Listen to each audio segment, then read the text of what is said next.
Today in Orlando, a rematch of last year's finals. In Game 1, Lakers and Kobe Bryant dominate.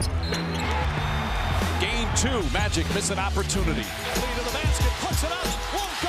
Alley-oop to Lee, won't go. Game 3, Orlando wins, but then let one slip away in Game 4 with missed free throws and a big stage hero adding to his resume. Fisher puts up the three, ties the game. Fisher straight on three, puts it in. Derek Fisher with another clutch three. Game 5, the Lakers are champions again. This season, some key new faces have been added to their title hopes. The Lakers with a defensive force. Magic with a prolific scorer. Will they be the key pieces to the championship puzzle? Lakers Magic next.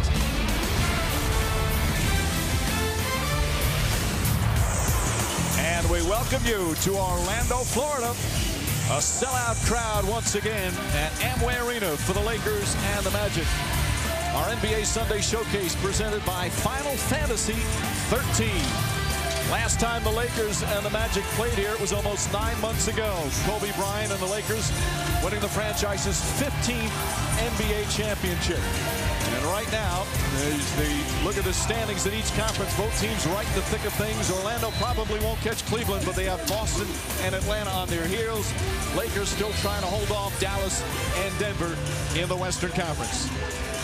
And good afternoon, everyone. Along with Mark Jackson and Jeff Van Gundy, Mike Green on hand. We'll check in with Lisa Salters in just a moment. Certainly it's a rematch of the NBA Finals, but both teams worried about other things. They're hoping that they can get back once again in June and fight for another championship. But they've got some tinkering and tweaking to do before they get there. So let's see, what do they need? Let's start with the Lakers, Mark. What's going to happen for them to get back to the finals? Well, the big thing with me, if they have to begin to play with a sense of urgency. You talk about the Lakers struggling on the defensive end, not taking pride in getting stops, and that has come back to bite them as of late. You talk about the three latest road games, well, giving up quality shots on a defensive possession, not taking the commitment to take teams out of what they do best. Lackadaisical and casual at times, but this is the same things we talked about last year, and they wound up winning it all. Now, they've lost their last two, haven't had a 3-game losing streak since they got Pau Gasol back in 2008 in February. All right, Jeff, how about for the Magic? They've had good record, but they've been up and down. What has to change for them? Well, the record is fine. Their defensive numbers are fine, but what's not fine is the same word that Mark used with the Lakers, urgency. They're too complacent about their mistakes, not playing with leads, playing the score instead of the game well. And so I think they have to take a huge jump with Vince Carter and Rashard Lewis from a tenacity standpoint, an aggressiveness standpoint, and a production standpoint. Without those two guys playing better, they won't make it back to the Eastern Conference Finals, let alone the finals. Let's take a look at the starting lineups presented by Taco Bell for the Lakers. Bryant read them the riot act after the loss the other night. We'll have more on that with Lisa in just a moment. And for the Orlando Magic, Jeff spoke of Carter and Lewis. Howard's been superb, and Jameer Nelson starting to play his best ball of the season. And let's send it over for the first time today to Lisa Salters. Hey, Lisa. Hey, Mike. Well, as you said, coming off of those back-to-back losses, the Lakers had a heart-to-heart at yesterday's practice. I'm told that the floor was open for anyone who wanted to say something. And as you can imagine, Kobe Bryant had a lot to say. The main focus was about defensive intensity in general, and specifically how the Lakers defend the high pick and roll, that they want to dictate where teams go rather than let teams attack them and do whatever they want. Now, with that in mind, Ron Artest is sporting a new do today. He got it done here in Orlando after yesterday's practice. He dyed his hair Lakers gold and has one word inscribed in his head in 3 different languages. That word, Mike, defense. Even Vince Carter wants an explanation and getting a kick out of it. I thought it might have said nuts. But my problem is, for the Magic, getting back to my point, Kobe Bryant did that for the Magic. Who's doing that? Who's the vocal player presence on the Magic? Who's speaking up when it's not right? Ball goes to Lewis. First shot of the afternoon. A three-pointer is good. Now they are 6th in the NBA in three-point shooting. They take and make more than anybody.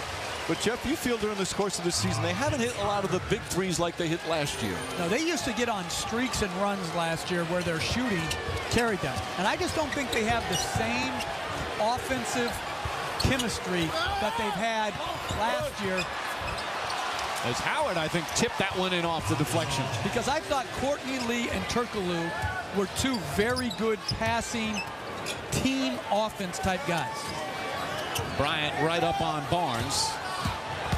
Barnes on the drive, gets it out to Carter. Here's Carter. Artest guarding him, goes at Bynum. And we'll have a blocking foul called on Andrew Bynum. We remind you, Spanish language version of today's game presented by ESPN Deportes. Use the SAP function on your television.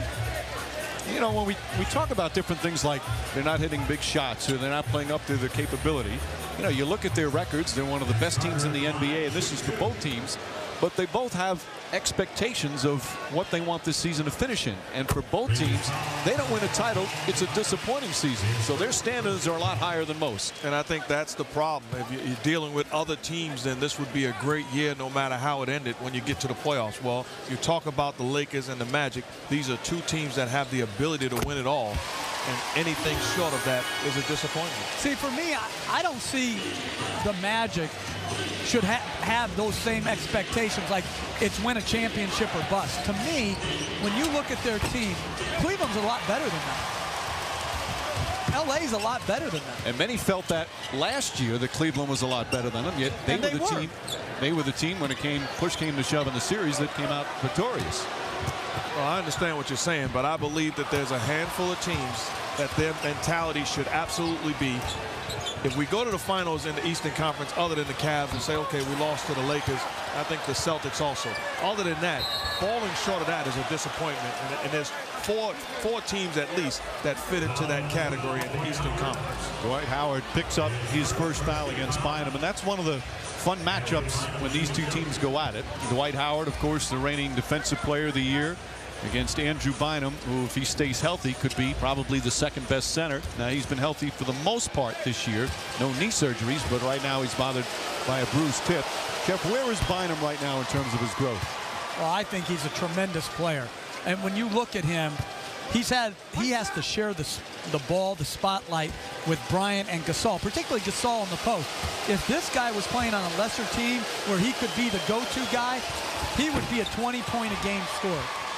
I agree with that. My problem with Andrew Bynum is I'd like to see him play against the Shaquille O'Neals and the Dwight Howard like it's for all the marbles. I would absolutely, if I had his skill level, look to destroy those guys when I'm matching up. I don't think he plays with that same type of force playing against the best. Well, he's got to do it here this afternoon. Defends Howard well that time off the miss, and here comes Kobe Bryant. The Lakers last year were the best road team in the NBA. They lost 12 games on the road all season. They're 17-12 on the road this year.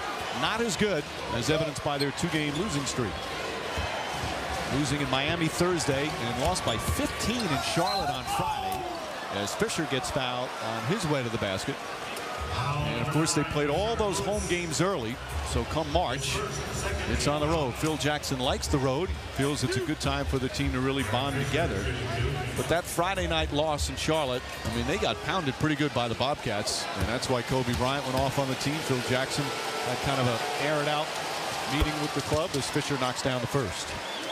You know, the truth is that they've had problems with the Bobcats in general, not just this year, but in the past also. I think that the concern with the Lakers is you can think, okay, things are going to get right. Well, at some point, you have to stop thinking that way and do something to make it right. They're the best team in the West, but Denver and Dallas are legitimate teams that have improved, and I don't think the Lakers are quite as good as they were last year. Even Kobe Bryant has said they're not as hungry. Carter knocks down the shot. Carter had that horrible month of January, maybe the worst month of his NBA career, but he's played much better in February and March, shooting over 50% since the All-Star break, being a little more aggressive. I like that last possession. Pau Gasol switches on him. It's time to dance. Everybody out of my way, and he looked to make a play. Crowd wanted a foul. Although they're booing Kobe Bryant, there are a lot of Kobe jerseys and a lot of Laker jerseys here at Amway Arena. You find that in any arena around the country when the Lakers visit, especially in the East when it's only once a year. They're all over the place. You know, you mentioned Vince Carter. He hasn't led them in scoring for 11 games ever since he exploded for that great 48-point performance. To me, for the Magic to hit their top shelf as far as potential, he's got to be their leading scorer at least every other possession and do what he's done to start the game. Drive it hard at the rim and get 2 free throws. Then look at Gasol, now back it up, and then take what you want. Good use of the dribble to get space. I mean, this guy is still very talented and can be very efficient. Well, he's a natural-born scorer. If I played 11 games and didn't lead the team in scoring, it'd be okay. But Vince Carter, that's inexcusable. His ability to score and no dominant score around him, he's got to be more aggressive. Bryant against Matt Barnes, posting up, and gets the banker to go. But I like that matchup. I think Matt Barnes, you don't have to worry about his fouls. Played him well on both post possessions. You have to take and live with that. Howard, single coverage against Bynum. Fisher going over to try and help. Howard blocked by Bynum. Right back out to Nelson. Up top to Barnes. Barnes for 3. Way short. And the Lakers come the other way. 2 blocks already for Andrew Bynum. Barnes pokes it out of bounds. Well, that's exactly what I was talking about with Andrew Bynum. Take the challenge. You see he fights Dwight Howard prior to the catch and then uses that length and athleticism, rejecting the shot. Bryant wants the ball. Gasol lost it. Carter may have gotten a hand on it. Jameer Nelson throws it the length ahead to Barnes. Tips it to Howard. Excellent hustle from Fisher. And it's going to be Laker ball. The veteran getting all the way back and making that play happen. See, Derek Fisher is a diminished offensive player, but his grit has not diminished one bit. There's so many veteran players that would have taken that possession off and just conceded the layup. Fisher is, as Mark called somebody, a natural-born scorer, Carter. This guy's a natural-born competitor. 395 consecutive games. He's so durable. And as Bynum double team, hits off the shot, and Howard grabs another rebound. Magic here at home, one of the toughest home teams, as Barnes is called for a moving screen. Orlando 24-6 at home. They've won 4 in a row, all by double figures, by the way, although the competition not too severe. But did you see that? They have never won more than 5 straight by double games. Figures, yeah. I was shocked by that with the great Shaquille O'Neal teams. You'd think they'd have run off a big streak at one point. Barnes, a good solid defenders on Kobe Bryant. Fisher fakes, Fisher scoops, shot won't go, Bynum keeps it alive. Rebound, Kobe Bryant banks it in, and a foul. Give credit to Bynum for initially keeping that possession going, and Bryant finishes it off. Active underneath, Derek Fisher breaking down the defense, not settling for the 3-point shot, and then Bryant. The bump foul by Vince Carter gets the basket and the contact. And to me, that's the problem with the Magic. When Howard comes to block shots, other than Matt Barnes, they have no one that can rebound the ball. So there's been a couple penetrations where Howard's come over to block, and Bynum has free reign with that length to keep the ball alive. Lakers have their first lead, and another offensive foul, another moving screen. This one's on Rashard Lewis. That's the 3rd turnover for Orlando. Lewis gives Bennett Salvatore a piece of his mind. That's an illegal screen. Clearly moved to his left. So Lewis, 2 quick fouls, he'll sit. And Brandon Bass will come into the game. This is Bass's first year with the Orlando Magic. Signed a free agent deal after 2 years with Dallas, first 2 years with New Orleans. He hadn't played a lot early on the season. He's now in the rotation. Ryan Anderson was getting much of the backup minutes at that spot. Bass is guarding Gasol. Bryant, one dribble, puts it in. You know, people think, okay, that's accident. No, that's putting time in the gym. Even before the game, that's the same exact move he works against Josh Powell with. So he puts himself in position to be effective on those plays. He scored 7 straight points, and the Lakers lead by 3. Nelson. And Bynum very active here in the early going. Already has 4 boards and a couple of block shots. That's a 3. Howard the rebound. This is the second meeting of the season between the two as Barnes gets inside and he draws the foul, and that's Bynum's second. Bynum was playing well, but most likely will go to the bench, and Barnes will go to the free throw line. Boone Jackson, calm, cool, and collected.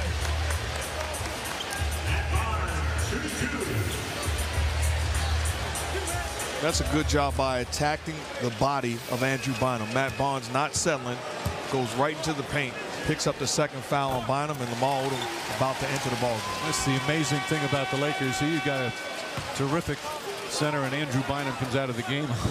You put him in. Lamar Odom. You know, I've gone back and forth on who my sixth man is. And when evaluating objectively, Lamar Odom is the guy. To me, he clearly has the biggest impact for any team in this league coming off the bench. This is a top-flight starter, let alone a reserve. Well, it's like you said on Bynum. You put Odom on a lot of other teams, and he is an all-star. He's their leading scorer, their leading rebounder. And also, you've gone back and forth on a lot of things, not just your six-man award. Foul call on Nelson. Jason Terry, Jamal Crawford, two other key six men this year. Nelson didn't like the call, and we're going to have a timeout. Good start by the Lakers. Penetration by Fisher leads to second shot opportunities. Bryant, good finish, and then the one dribble pull-up creates space. That's a thing of beauty right there.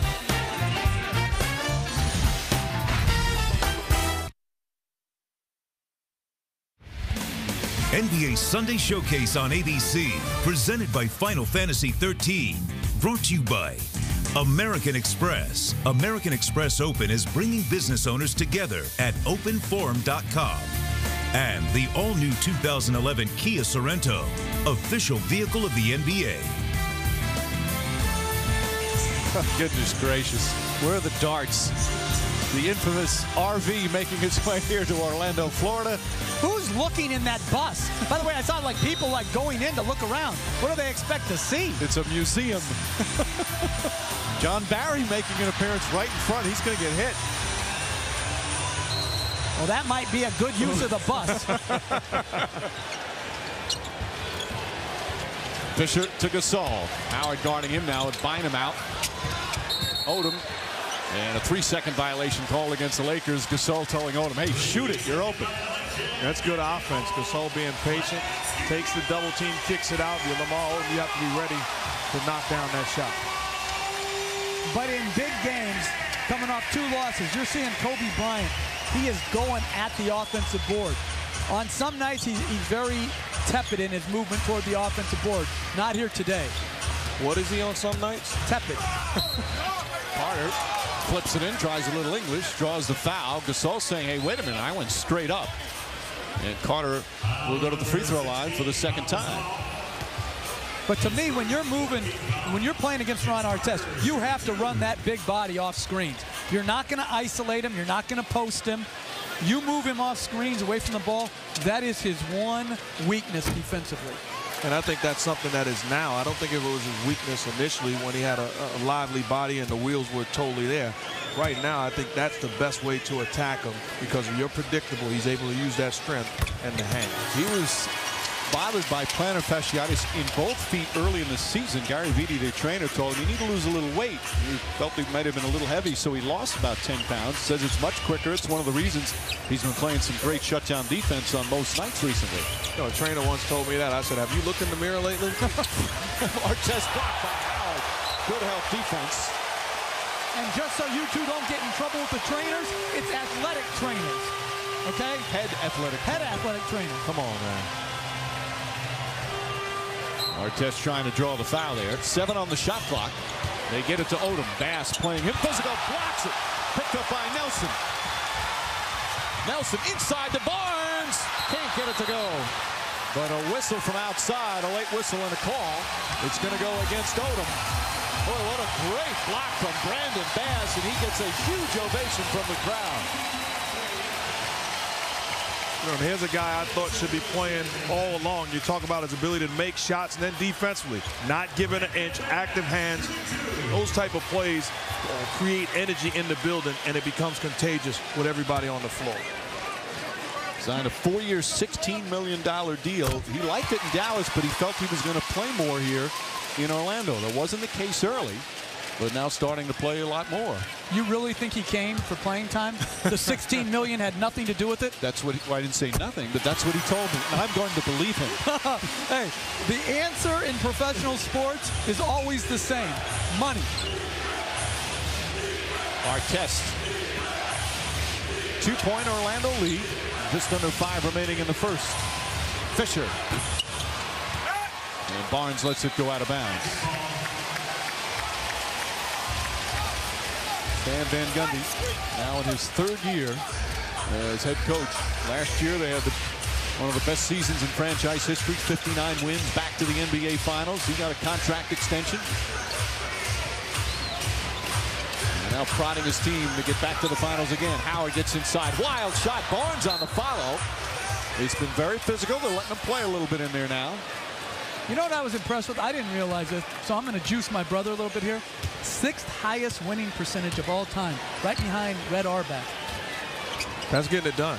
And that's not, you know, that's a guy that has some games underneath his belt. So yeah, that's awfully impressive. 400 or more games coached. Nelson brings it up, sets, fires, 3-pointer will go. Howard right there. 7 straight points by the Magic.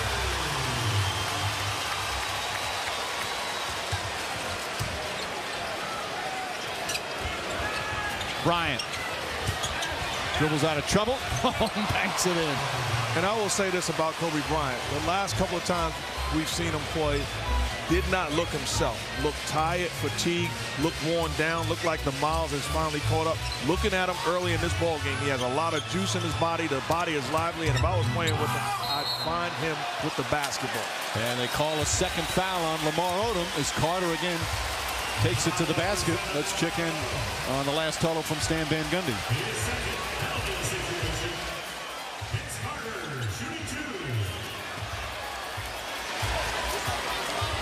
That's the quietest huddle we've ever heard from Stan. I don't believe that's Stan's huddle. Sometimes he just likes to go in there and stare at them. Yeah, that's the best piece of coaching I've ever seen Stan do. That's awfully impressive. I've been praying for Van Gundy to be quiet for a long time, just not Stan.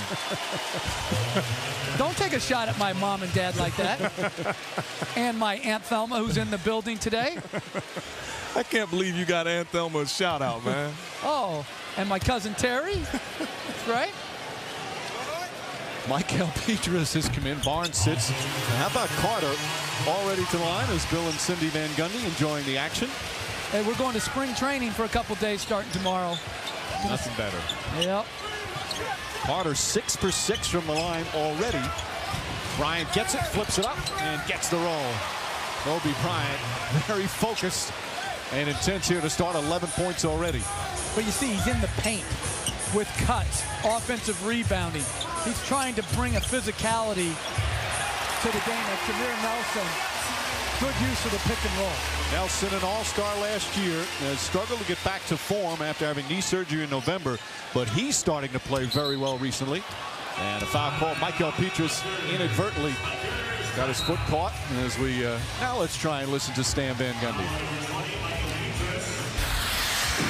We're fine. Listen, it's just turnovers and fouls. That's all. Turnovers and fouls. Okay, come on.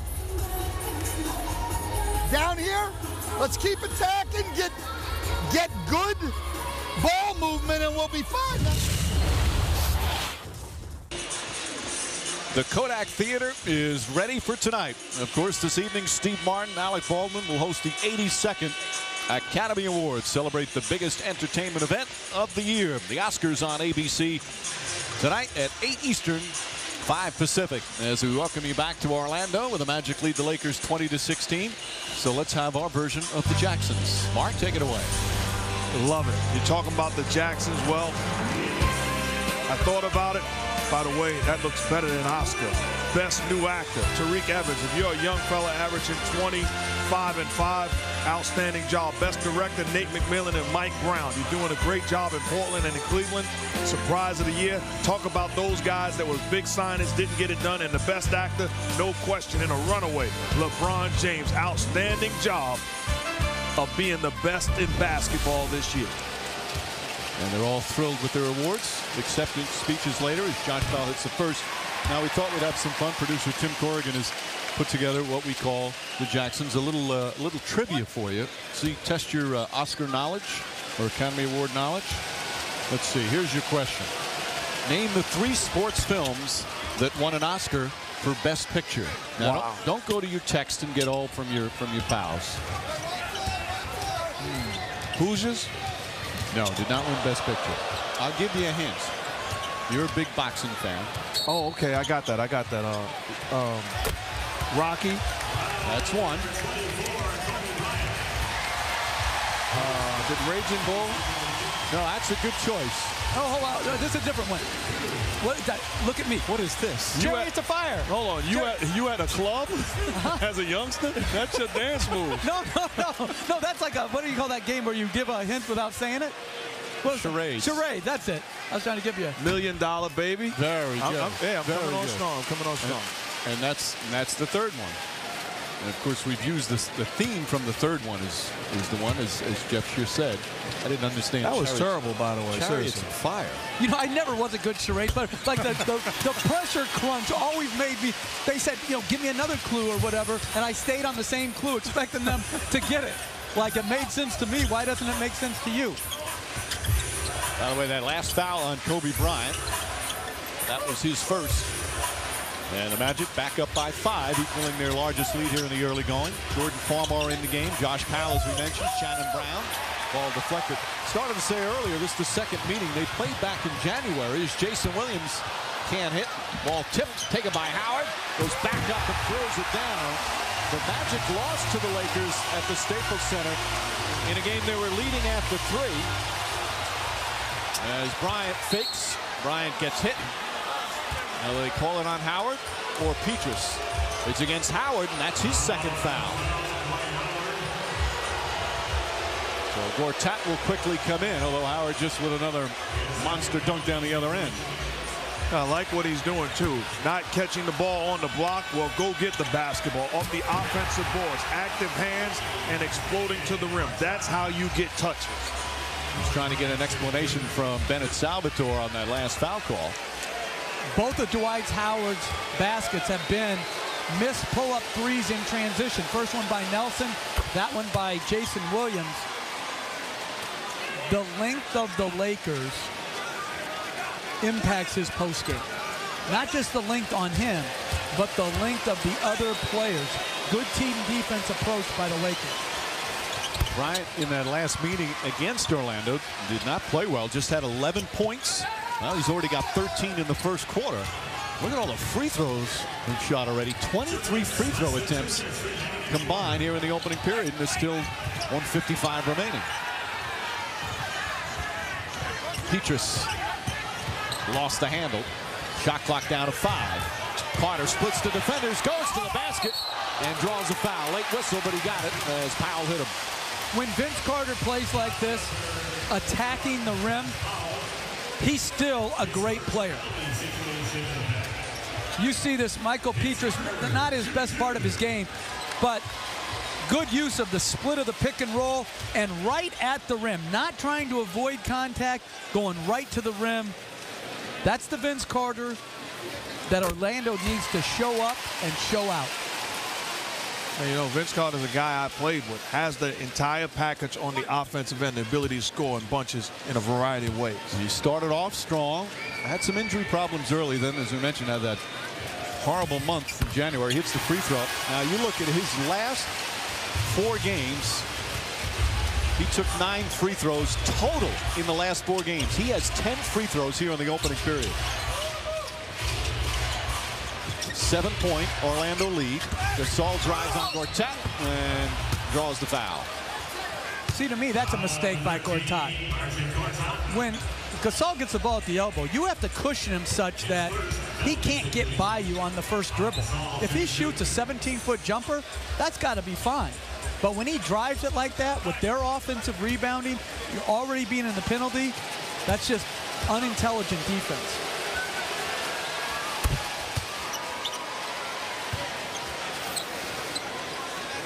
He caught that at 19 feet. he can't beat you on the drive there. Hey, Mike, by the way, can I get that Jackson's envelope? That was pretty nice. I'm going to take it home with me. Thank you. It is cool. And a foul call on Farmar. By the way, what's your vote for best picture this year? Legitimate best picture. You know, I saw Blind Side just the other night. I thought it was an excellent movie. I think the impact that Avatar has had is probably going to win. He's thought about that. Hangover has to be up there, okay? But if no Hangover, no, really.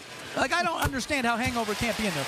But Precious, to me, is clearly the best picture. Well, this year, of course, they have 10 pictures nominated. Haven't done that in a long, long time. This guy's just trying to increase his street cred. That's all. Come on, man. Come on. No, come on. That movie will go down historically as one of the top comedies of all time. You know, comedy doesn't get the same look. Oh, nice block from Gortat. Gasol takes it to the basket. Gortat sends it into the stands. Howard proud of his backup center. No, this is a good job of staying with the plan, not giving an edge to Gasol, able to slice to the hoop. He keeps onto his body and then comes up with the block. There's Petrus guarding Bryant, gets away from him, kicks it up top to Farmar. Nice little fake, get rid of the defender. Can't connect. Petrus the rebound. A minute remaining here in the opening period. I like this. Once again, a big man on Vince Carter. Get out of my way. It's got to be aggressive. This time the jumper puts it in. A three-pointer from Carter, who's got 15 first-quarter points. Bryant on the drive. Shannon Brown. Brown had his career high 22 in the first meeting between the two. Gets his first field goal here today. And that's been the Magic weakness this year defensively, is the ability to close, help and close to the three-point line. Ball deflected, picked up by Powell. 4 turnovers for Orlando. And about a 3-second difference between the game clock and shot clock.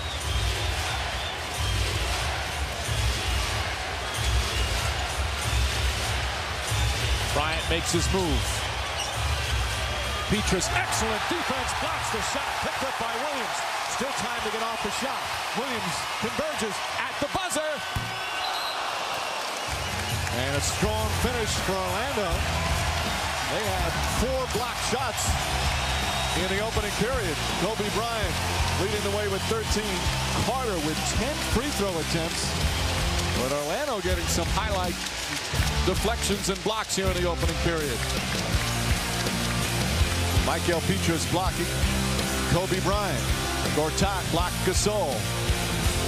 Kobe Bryant on some of his usual play. But Vince Carter, the story here in the first period, aggressive, attacking. After 1, Orlando by 7. Thanks for watching ESPN on ABC, home of the NBA Finals. Welcome back to Orlando. Phil, you've been stressing defense. What did you think about the defense in that first quarter? I can't hear you. There's too much noise in here. But I think you asked what happened to our defense. I asked, what did you think about the defense in that first quarter? You've been stressing it. Well, you can't play defense when you put them on the foul line. It's one thing you can't do. And we gave up 18, 20 foul shots in that quarter. You just can't have that happen and expect to be in the game. How does the game plan change a little bit when Andrew Bynum picks up those 2 quick fouls and has to be on the bench? Well, he did this every game in the playoffs. Exactly the same thing. They go at him, and he gets fouls early in the game, and he's got to play through that. And foul has to take long minutes. All right, thanks for your time. All right, Lisa, Bynum played just 6 minutes because of 2 quick fouls, and the free throw attempts, again, 18 for Orlando. When it was in the half-court set, Magic shot only 35%, but they hit 17 of those 18 free throws. Lewis misses. Gortat tips it out. Lewis off the fake. On the drive, pass inside, deflected by Bynum. Nice recovery. Still Magic ball. Do you think maybe because of Kobe Bryant reading them the riot act and getting on them yesterday about playing defense, they came out and almost became too physical defensively? I really believe that you can't turn it on and off when you want them. So you can have a successful meeting, but it's not going to translate into getting it done the next day. Habits have been formed, and it's going to take time to correct them. Odom to Bynum. Bynum over Gortat. That one halfway down, rattles out. I think defense in this league is two things, and two things only. Oh, Gortat throws it down. No defense there. It's basket protection. Do you have shot blocking and size to protect the basket? And do you put an emphasis on it as an organization and as a coaching staff? Odom the drive. Pretty shot from Lamar Odom. Gortat, the backup center, who's not played as consistently as he did last season. He is off to an excellent start here today. Redick lost it out of bounds. Well, this is just the Polish hammer right here. Right on top of Lamar Odom. And remember, when he plays long minutes, he plays very effectively. So when Dwight Howard was out in Game 6 last year against Philadelphia on the road, he came up with a monster game. This guy is a legitimate center, and I think some people question why Otis Smith signed him such a big contract. I think he would have been foolish to let him go with the talent he has. And especially if Howard gets in foul trouble, or certainly you don't want him to get hurt. A great backup center. Meanwhile, Shannon Brown, nice layup down the other end. But how about that pass from Odom? Mark, you talked about Odom before, and Jeff as well, as Petrus puts it up, and that's good, a three-pointer. You just saw in a couple of plays what Odom, at his size, his versatility, what he's able to do. Especially, you know, that play to Shannon Brown in transition. He rebounds the basketball like a point guard. He leads the fast break, a pinpoint pass to Brown. But as Jeff called him, this is his nickname, the Polish Hammer, off the bench getting it done. Well, Lamar Odom, welcome to the Polish poster. Dwight Howard enjoying his backup's performance here today.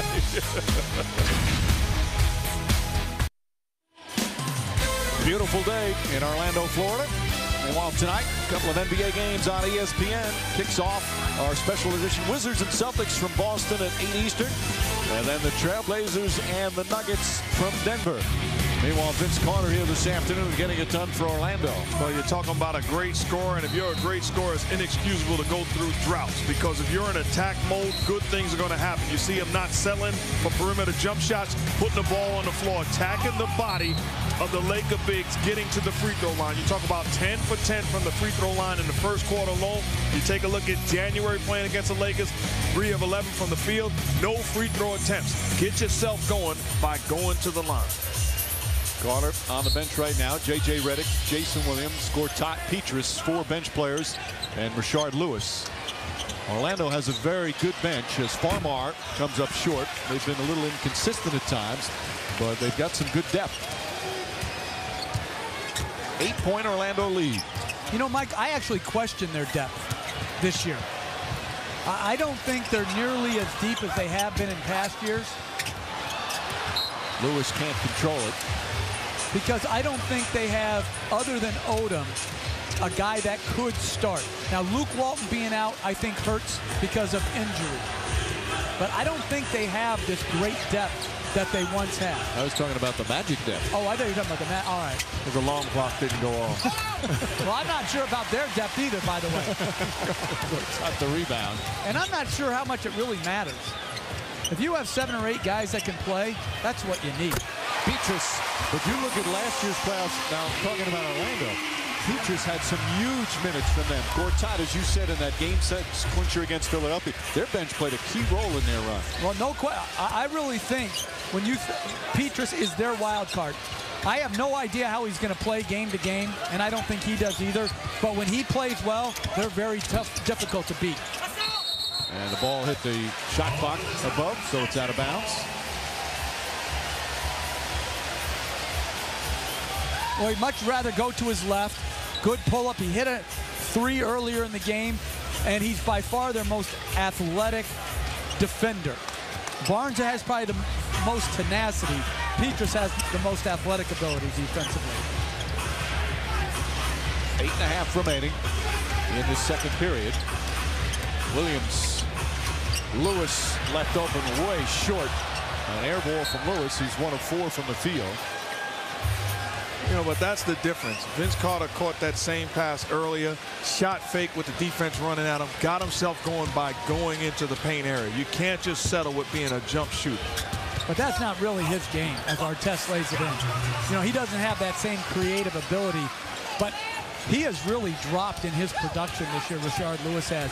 Even on those type of shots, those wide open jumpers that he was really money with last year. Alley-oop. Gortat couldn't handle a pass. It's nothing like being a point guard, making plays and having nothing to show for it. Those are 2 big-time plays by Jason Williams, finding Rashard Lewis and then the lob pass for the uncontested dunk. Neither one was successful. How hard is it when you're a point guard not to show your displeasure for 20,000 to see? It's awfully tough, but I learned from Magic Johnson, keep on smiling and then don't throw it again. Put a guy on punishment every now and then. Odom, nice move up and under. Lamar Odom off the bench, 4 points, couple of rebounds, couple of assists. Oh, so let me get this straight. You care more about your numbers than how the team does. And for a guy making a bad play, we're going to put him in the timeout chair? No. See, you just remixed what I said as Gortat knocks down the shot. There are certain situations that you have to consider the customer and don't put them in position to catch and finish. Some guys just don't have that ability. So you think that quarterbacks should look off receivers that have dropped one previously? There you go again, P. Diddy. Would you please stop remixing? Bynum is hit on the follow, and Andrew Bynum will go to the line. Gortat picks up his first, but the Polish Hammers played well so far. Do you think if someone said that was friendly with P. Diddy right now, my name, he would have no idea who I was. He'd be saying, who did he say that to? No, he would know. No, he wouldn't. No, he would know. Your household name. Oh, only in my own house. Well, Howard will return. Had a couple of fouls. Sat down for a bit. He's back in. Gortat gets a nice ovation. A good job from Gortat, who last year he led the NBA in rebounds per 48 minutes as the backup.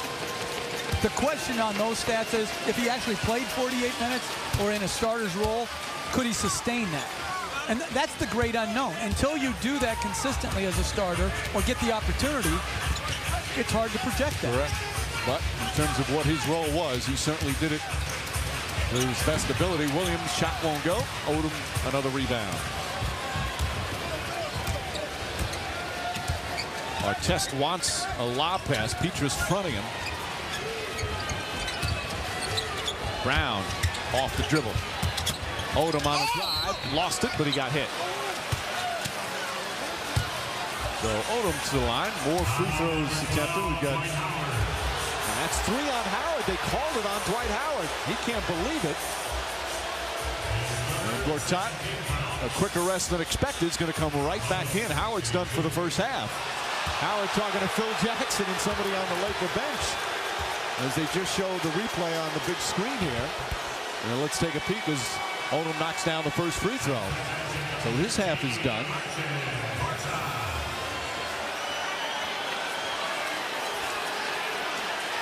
Wow. Where's the foul? Now, you know, see, again, this is my problem with all these foul calls. These change the entire course of the game. And I'll say this, there's no one as good as Dwight Howard who takes more bad calls. Now, his first foul, he's got to own because he slapped down, and that's why you have to avoid the unintelligent calls or the unintelligent fouls, because you may take a bad one like that. Right. 4-point Orlando lead, but they'll play the rest of the half without Howard. Petrus goes right at Bynum, and see, now that looked like Bynum went straight up. That is not a foul. And that's 3 on Bynum. Petrus, good aggressive move. And you talk about according to the rules, that's not a foul on Andrew Bynum. Goes straight up. That's just a bad call. But once again, you got a guy that he's got to leave the ball game because he picked up his third. All right, so now are you guys ready to come around to my way of thinking to add a foul? 7 fouls? Because these games should not be, the course of the game should not be dictated by a missed call or two, because they have double consequences. Not only do they lead to 2 foul shots for both teams, but it also changes your rotation. And the answer is no. I am not ready to come to your way of thinking, not just in the fouls, but in a lot of other things. It's the principle of the thing. Petrus, who was shaken up on the play, is Bynum. He's done for the first half. And Petrus misses the free throw. Now let's go back. This is Howard's third. You can't try to avoid a foul more than that. Yeah. You only had about 2 rule changes out of your 100 that I like. And I don't remember one of them, but the other one was having a wild card in the 3-point shooting contest in the All-Star game. A guy like Craig Hodges, who's a shooting coach for the Lakers, he could still win it today. I would say bring in a veteran that no longer plays and let him be in the 3-point shooting contest. But actual in-game rule changes we're not high on. Brown, tough shot won't go. Carter, the rebound. This past the midway point here in the second. The starting centers both on the bench with 3 fouls. Nelson sees an opening, kicks it out. Lewis wide open, hits the 3.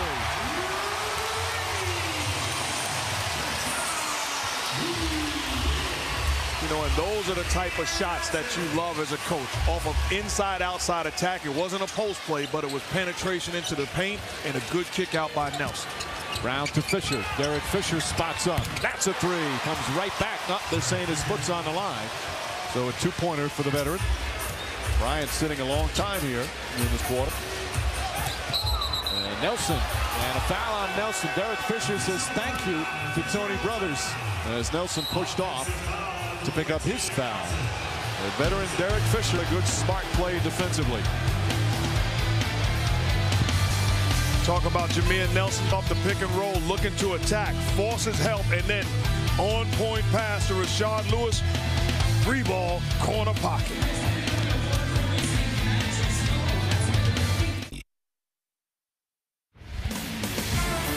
NBA Sunday Showcase on ABC. Presented by Final Fantasy 13. Rated T. Available March 9th.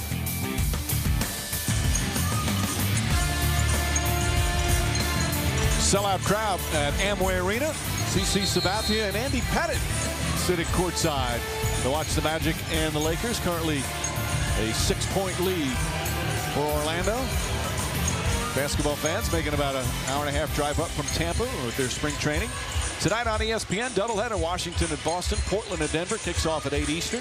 NBA TV on Monday. San Antonio playing the Cavs in Cleveland. Spurs without Tony Parker now for about 6 weeks. TNT on Thursday, Chicago right here in Orlando, Portland to Golden State, and then next Sunday we'll be in Cleveland with the Celtics and the Cavaliers on ABC. I got to give you credit. As a Met fan, I know that was awfully tough to get through that. Thank you. I'll take the credit. David Wright was here at a recent game. Tough to find him. Yeah, but he was in the upper deck instead of the first row. Oh, no, that's not nice. Owen misses the shot. Did you see where he's lifted weights? He wants to get more power into his game this year. Lewis. Gortat right there for the foul. Magic have needed Gortat with the foul problems for Howard, and he has delivered. 6 points, 3 boards, and a block.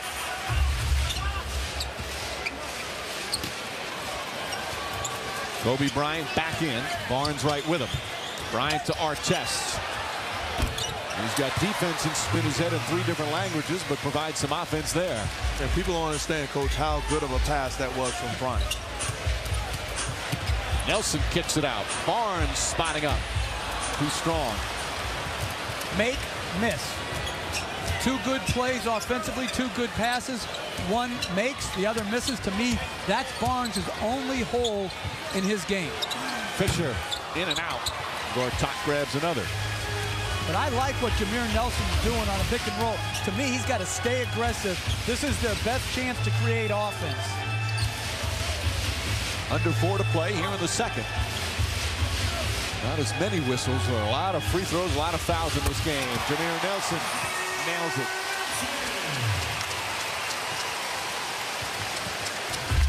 But Mark would have Jameer Nelson look off Matt Barnes next time when he's opening. Here's Bryant.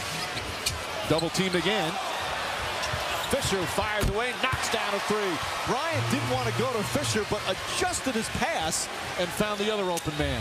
That's what I'm saying. Did he actually get that ball deflected and then change course with his pass? He wanted to throw it to the corner. I want to take a look at that one again. Nelson gets away from Fisher. Stan Van Gundy very upset. He thought there should have been a foul. Well, Fisher tried to foul. Nelson short. Gasol knocked out of his hands, but right to Artest. Marquette is struggling today. Well, sometimes officials, just like players, have rough. Oh, stop it. It's true. Stop. Artest can't connect. Artest will try another three.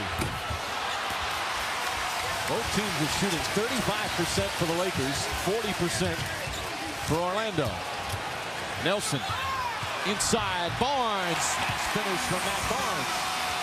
Coach talked about the problems that Jameer Nelson is creating for this Lakers defense, getting into the seams via pick and roll, and he's making the right decision. By the way, I'll stop sticking up for refs when you stop sticking up for coaches. Pass inside and a foul. Point well taken. But at least coaches take the heat when they lose. Okay. How about Kobe Bryant making plays out of the isolation? Double team comes, passing on point and on time, putting guys in position to score. How about this one? One-on-one goes baseline, thinking shot, somebody's open. You talk about that vision, on point to Artest, step in rhythm, got him, long distance, next best thing.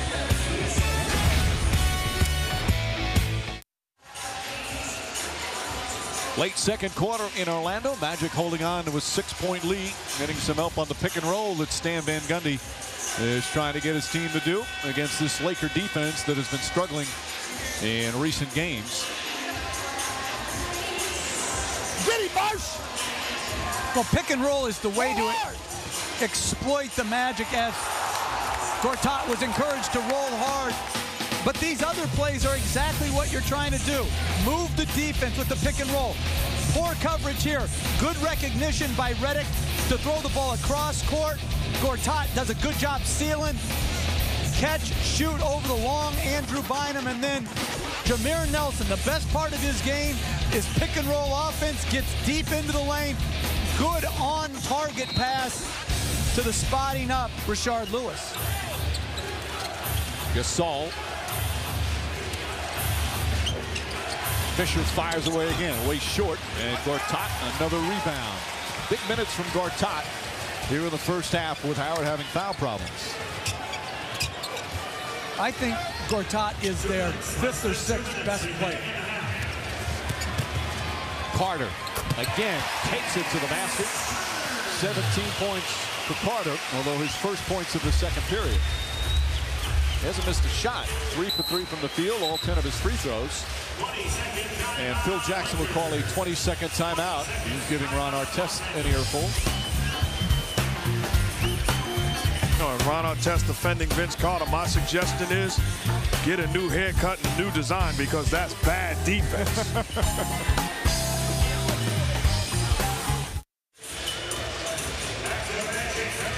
Coming up at halftime, Stuart Scott, John Barry, Michael Wilbon, and Avery Johnson will have the T-Mobile halftime report. They'll take a look at the first half of this NBA Finals rematch. And Magic Johnson with an interview with Kevin Durant. All coming up, the T-Mobile halftime report. Nice pass, Bryant, and Gasol throws it down. How about Durant, guys? The year he is having and the year that team is having. Well, my point would be if it wasn't for LeBron James, Kevin Durant would be the MVP this year. He's got an outstanding season carrying that basketball team along with Westbrook, but Durant has had a special season. Brandon Bass. Shot clock winding down. Carter in and out. His first miss. And Artest grabs his 5th rebound.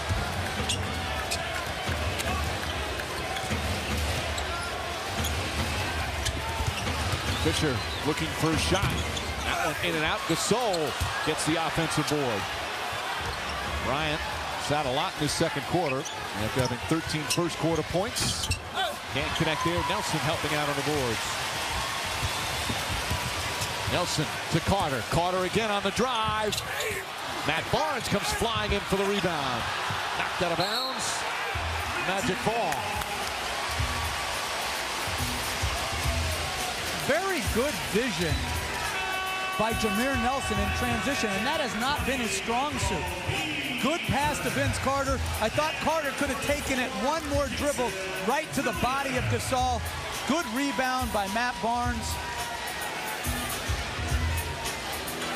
Nelson will inbound deep in the corner. Actually, they took Nelson out. Jason Williams comes in.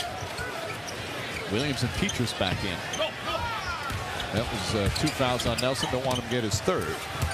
Barnes the drive, blocked by Gasol. Here comes Bryant. Fisher back to Gasol for the finish. Oh, beautiful fast break with the trailer. Here's what I love about it. Gasol running the floor. How many bigs would say is a 2-on-1, they'll be okay. Instead, puts his head down, sprints down the floor, comes up with a big dunk. A little over a second difference shot clock and game clock. And now Stan Van Gundy will call his 22nd timeout.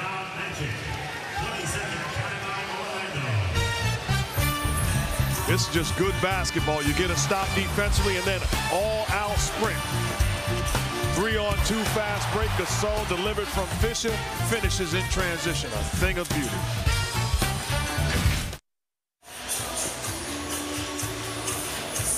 Stan Van Gundy diagramming a play as his Magic will inbound with 9.8 remaining in the half. 9 left on the shot clock. You know, going into the timeout, Phil Jackson looked over to his team defensively and said, we have a foul to give. I would fully expect them to execute it to perfection now that they had a timeout to discuss it. So they'll inbound. Jackson, who won his 10th NBA championship as a head coach right on this floor last June. And Phil Jackson wanted to substitute right there. Fisher right up on Nelson.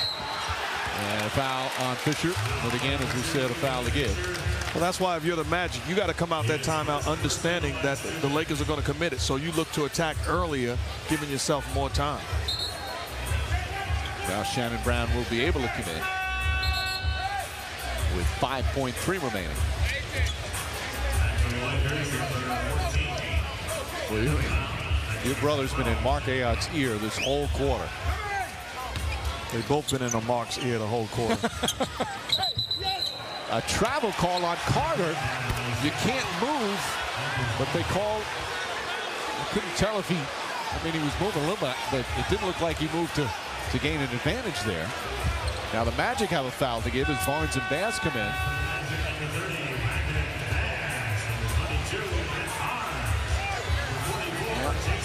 I mean, it's not a lot, but he did move. If you're going to go by the letter of the law, that's a travel. And to me, they should either back up in front of Gasol, but I don't like where Brandon Bass is playing. For top the deflection, then Barnes loses it. Artest puts it up at the buzzer. Won't go. Well, a little bit of a chaotic finish as we come to halftime. Kobe Bryant had 13 first quarter points, sat a big part of the second quarter, and that's what he finished with.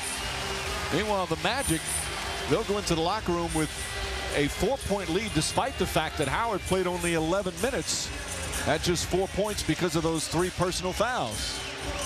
Vince Carter set the tone early, had 10 free throw attempts, made all of them in the first quarter, and he's with Lisa. Thanks, Mike. Vince, 17 points for you in that first half, and yet you came over here, you look very upset. What's going through your mind? Playing a great team like this, you can't have turnovers like that. He said it, I travel. I felt like I was on my tippy toe so I could see what's going on.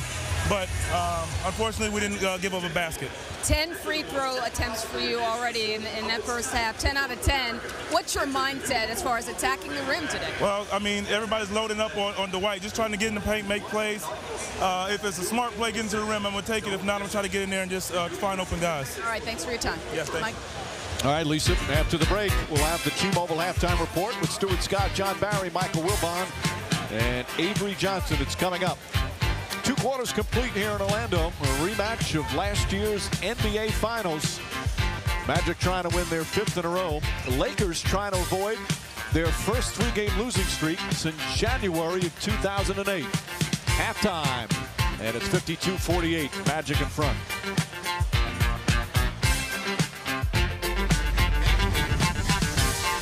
The T-Mobile Halftime Report. In high school, Vince Carter was actually the band major at his high school. And he did some things on the court, doing some things in this game. 17 points at halftime. Orlando Magic lead the LA Lakers 52-48. What's up? Welcome to the T-Mobile Halftime Report. Stuart Scott, Mike Wilbon, John Barry, Avery Johnson. Vince Carter doing some things. Avery, Vince only averages 16 points per game. He's got 17 at halftime. What's different about him? Guys, the difference with Vince Carter today is about quality and quantity. Vince Carter is making some really quality moves, and also he shot a large quantity of free throws. And he's doing it because of quick decisions. Here he is on the curl, quick decision, free throws. Here he is splitting a pick and roll trap, quick decision. So again, when you look at Vince Carter, it's all about quality and quantity, and he's making quick decisions. Didn't I say that they needed Hedo Turkoglu instead of Vince Carter earlier? Yeah. Yeah, maybe I'll rethink that. But when you talk Orlando Magic, they do a great job of spreading the floor. Everybody knows about the three-point shots. They like to get Dwight Howard in the middle. But they do a nice job on high pick and roll. Here's a great play here. Redick is going to make a terrific diagonal pass. You see Gortat there. He's already in great position on the weak side to get the ball in the paint. Williams finds him. Gortat 3 for 3 in the first half. Great job. Now just a straight high pick and roll with Jameer Nelson. You spread the floor with Carter and Rashard Lewis in the corner. No way you could combat that. You have to come in and help stop the ball in the paint. You leave Lewis, you leave Vince Carter, and that's what makes the Orlando Magic very difficult to defend. All this Orlando Magic talk is real nice. I got a question for both of you about the Los Angeles Lakers. Is it a big deal if the Lakers wind up losing all 3 games on this mini road trip? Looking at the time of year where we are, is it a big deal? Not for the Lakers. When you're the champions, everybody's trying to beat the champions. Everybody's trying to dethrone the champions. But when you look at the Los Angeles Lakers, they've played a lot of games early on at home at the Staples Center. Now they're on the road. Now they're going to have to play against some teams like the Charlotte Bobcats, who they lost to, the Miami Heat, who needed some good news. Now they're playing against a team that they beat in the finals. So if they go 0-3 on this road trip, no big deal. They're still the champions, still have a lot of the season left. And remember, Kobe was out for 3 weeks. He's trying to play himself back into shape. Everybody's roles change, obviously, when Kobe Bryant's out there. So he's just come back. It's early. I wouldn't panic at all. But they're not going to do anything. Vince Carter shot 10 free throws this half, and he's 10 for 10. The Magic are 18 for 20 from the line. That's not good defense. And they won't do much with shooting, only 34%. The LA Lakers won't either. Hey, there is drama all over ABC today. Coming up at 8 Eastern, Steve Martin and Alec Baldwin host the 82nd Annual Academy Awards. And for the first time since the late 1930s, there are 10 movies nominated for Best Picture. And just about everyone has an opinion on which movie should win. Earlier, Dwight Howard shared his passion in movies with us and picked his winner.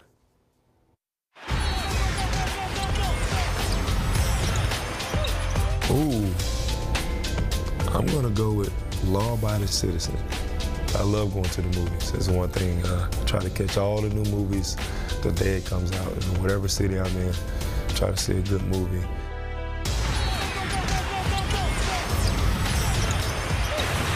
Dwight, Law-Abiding Citizen, did not make the cut. Coming up, one of Oklahoma City's law-abiding citizens goes one-on-one with Magic Johnson, the Durantula, next. This is how I knew you were an unbelievable player. 29 straight times you scored over 25 points. It was pretty cool. You know, it's something that I never envisioned coming into this league. This halftime report presented by the new T-Mobile MyTouch 3G. 100% you. Only from T-Mobile. Welcome back to the T-Mobile halftime report. UConn women trying to win their 70th straight game to tie their own record. Actually, when they play anybody, it's can they get within 30 of them. Playing Syracuse, how good is Maya Moore, JB? I don't watch a whole lot of women's basketball, but I can watch her. You can also watch Tina Charles, already UConn's all-time leading scorer and rebounder. Avery, inside, beast, huh? Yes, really tough inside, plays well on both ends, but my goodness, party point. UConn leading big. Now, hey, Thunder All-Star Kevin Durant in his 3rd season. How about some other guys' 3rd years? There's LeBron. D-Wade, 27, 7, and 6. Carmelo, almost 26 a game, shot over 48% from the field. Kobe, almost 20 points and 47% shooting. Durant, 30 points and 8 boards in his 3rd year. Earlier, he sat down with the guy who almost averaged a triple-double in his 3rd year. KD with the lob and the jam. That was just flat out heartless. KD! 29 straight times you scored over 25 points. How did you do that? First off, it made me feel good, you know, to see every game people were tracking, you know, for me. You know, I didn't keep count myself. You know, a lot of people always told me how many games I was at, and you know, it was pretty cool. You know, it's something that I never envisioned coming into this league, to do something like that, to be in the, you know, same breath as Michael Jordan, Allen Iverson. Now you're mentioning the MVP race with Kobe, with Carmelo, with LeBron. Man, what a group to be mentioning. That's got to make you feel good as well. It does. I want to be an MVP in this league one day. And I didn't think it would, you know, talks would come this early in my 3rd season. But it's just a blessing. You know, it gives me a lot of confidence each game. You know, I remember we played at home against, I think it was Golden State. And we were up, you know, towards the end of the game. I was at the free throw line, and I heard the MVP. You know, all I could do was smile, you know, because I hear that on video games. I hear that when LeBron's playing, Kobe's playing. But to hear that in Oklahoma City, man, it brought smiles to my face. So before it's all said and done, hopefully I could be an MVP in this league. But, you know, I got to keep working. How does it feel now to know that you're probably going to be in the playoffs and your first playoff experience? Are you excited about that? I'm very excited. You know, like I said, you never know in the West. You know, it's such a tight race going down the stretch. But hopefully we're there, and we can you know, go far. I've been watching the last 2 years at home, and I always tell my family, my friends, that's, you know, I don't want to be here in April anymore. Right. You know, I want to be in Oklahoma City, you know, and playing in the playoffs. So, you know, everybody on our team's excited to know that we have a chance to be there, and you know, hopefully people start to recognize who we are. Now, I played in L.A. Michael played in Chicago, Larry Bird in Boston, and Kevin Durant plays in Oklahoma City? How does that make you feel, and how has it been playing in Oklahoma? Yeah, I love it. I love it. A lot of people always come to me and say, you know, you should be playing in L.A. or New York or back home in D.C. I tell them Oklahoma City is the right place for me. It's quiet, it's calm, it's cool, and that's the kind of person I am. And you know, every game is almost sold out for us. It's a joy to come in there and play in that arena. I love it there, man. It's you know, it's some place where I like to say, you know, Kevin Durant helped make Oklahoma City into a big city. Kobe Bryant probably telling his team at halftime, yo, we got to make some runs, man. Kobe, 13 points in the first half, but his team is down 4. Second half coming back when we get back right here on ABC. This halftime report is presented by the new T-Mobile MyTouch 3G. 100% you, only from T-Mobile. We'll be back with the second half after this message and a word from our ABC stations. Halftime in Orlando. Dwight Howard and the Magic with a 52-48 lead over the defending champion Los Angeles Lakers. Howard in foul trouble. Kobe Bryant had a quick start as we look at our first half stats presented by Degree. Both teams shooting under 40%, but look at all the free throws, especially in that first quarter when the Orlando Magic went to the free throw line 18 times in the opening period, obviously just 2 in the second. As we welcome you back to Amway Arena with Mark Jackson and Jeff Van Gundy, Mike Green on hand. We'll check in with Lisa Salters in just a minute. Howard plays just 11 minutes because of the foul trouble, and they're still up by 4, so that's a positive. The main reason because Vince Carter really came out aggressively. Great tone, and it shouldn't be a one-game thing or a one-half thing. Vince Carter, this is how you must play if you're to advance in the playoffs. Attack the basket, take the contact, get to the free throw line. 10 free throws in the first half because he used his ability and did not shy away from contact. And then when they stepped in front of him, stopped, shot a little runner, and you set up your jump shot with the drives to the basket, not up the other way around. Tremendous first half performance, 17 points on 5 shots. You're doing it your job. Meanwhile, the Lakers came in with a 2-game losing streak. They haven't lost 3 in a row in over 2 years, right before the Pau Gasol trade. Now, they've dropped 2 here. Kobe Bryant, you got the feeling he wanted to make sure it didn't happen here today. Well, absolutely. That's leadership. Find a way to send a message without saying a word, and Kobe Bryant certainly tried to do that in this first half. Looking to make plays, aggressive early. Get me the basketball on the block, isolation, making plays. How about one dribble pull-up? Outstanding offense. And then when they decide to double and send help and it's a tough situation, hit the open man, be a willing passer time and time again, putting his teammates in position to catch, shoot, and knock down shots. Kobe Bryant in the first half, a different story than on January 18th. This time, quality shots, good from the field, continuing to make plays. Phil Jackson's got to love the way that his star players played in the first half. All 13 of those points, Mark, coming in the first quarter. As we check in with Lisa Salters. Well, Mike, I just talked to Lakers assistant Brian Shaw, and he said, hey, we've just got to play defense without fouling. And yesterday, remember, we told you the Lakers practice, that's all they stressed was defense, especially how they were going to defend the pick and roll. He said, we still are having communication problems with that, so we've got to do better with that. But I asked him, how do you want them to play aggressively? How do they do that without fouling? He said, actually, Orlando had more fouls than we did in that first half, but ours were all shooting fouls. So we want them to be aggressive, but they've got to play smarter. All right, Lisa, as we're underway. And right now, Orlando with the second best record in the East, trying to hold off Boston and Atlanta right behind them, just one in the loss column. Bryant's first shot in the second half misses. Meanwhile, the Lakers with the best record in the West, they're 4 games ahead in the loss column ahead of Denver. It'll be tough for the Nuggets to catch them, but then the Lakers still have a lot of road games left to play. But you have to think, the Lakers have got to be thinking a little bit differently as Carter knocks in a 3. They got to be thinking about having home court advantage all the way through the playoffs and trying to catch Cleveland as Matt Barnes and Kobe Bryant say hello to each other. Double technical foul on both of them. They're still jawing a bit.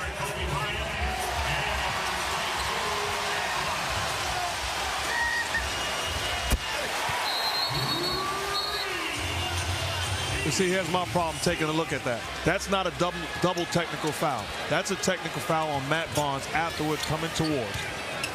You punish the guy that's trying to be innocent and just playing hard basketball. I don't care if it's Kobe Bryant or whoever. That's a bad job calling both guys for technical foul. I'm not a double technical. Did you just see what happened with the I'm sorry. He just set the world broad jump record. That's a 7-footer. He is just an amazing athlete. Bynum and Howard really going at it. Well, Lewis trying to get free. Bryant pestering him. Shot clock at 3. Lewis for 3. And here comes Fisher. But I'm going back to Mark's point. The double technical foul to me is overdone. Try to catch the instigator. Easier said than done.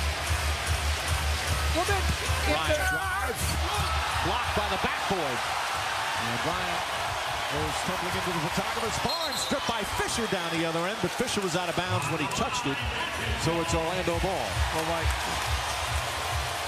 as Kobe Bryant makes a good move, but block shot to the rim in the backboard. But going back to your point, I think you say easier said than done is a question of watching the entire play, understanding who's the aggressor and who's not, and then making the correct call.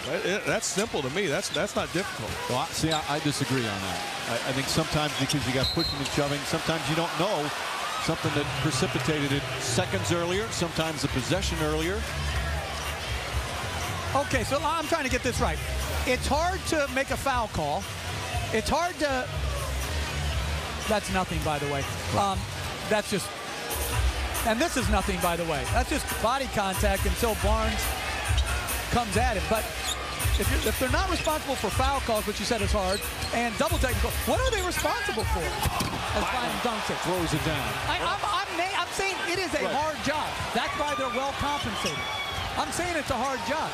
But my point to you, Mike, and I know you were And a foul on Bynum. Now they're starting to call it tight again. Go ahead. Sort of laughing about it, but when a coach or a player plays bad, they pay the price.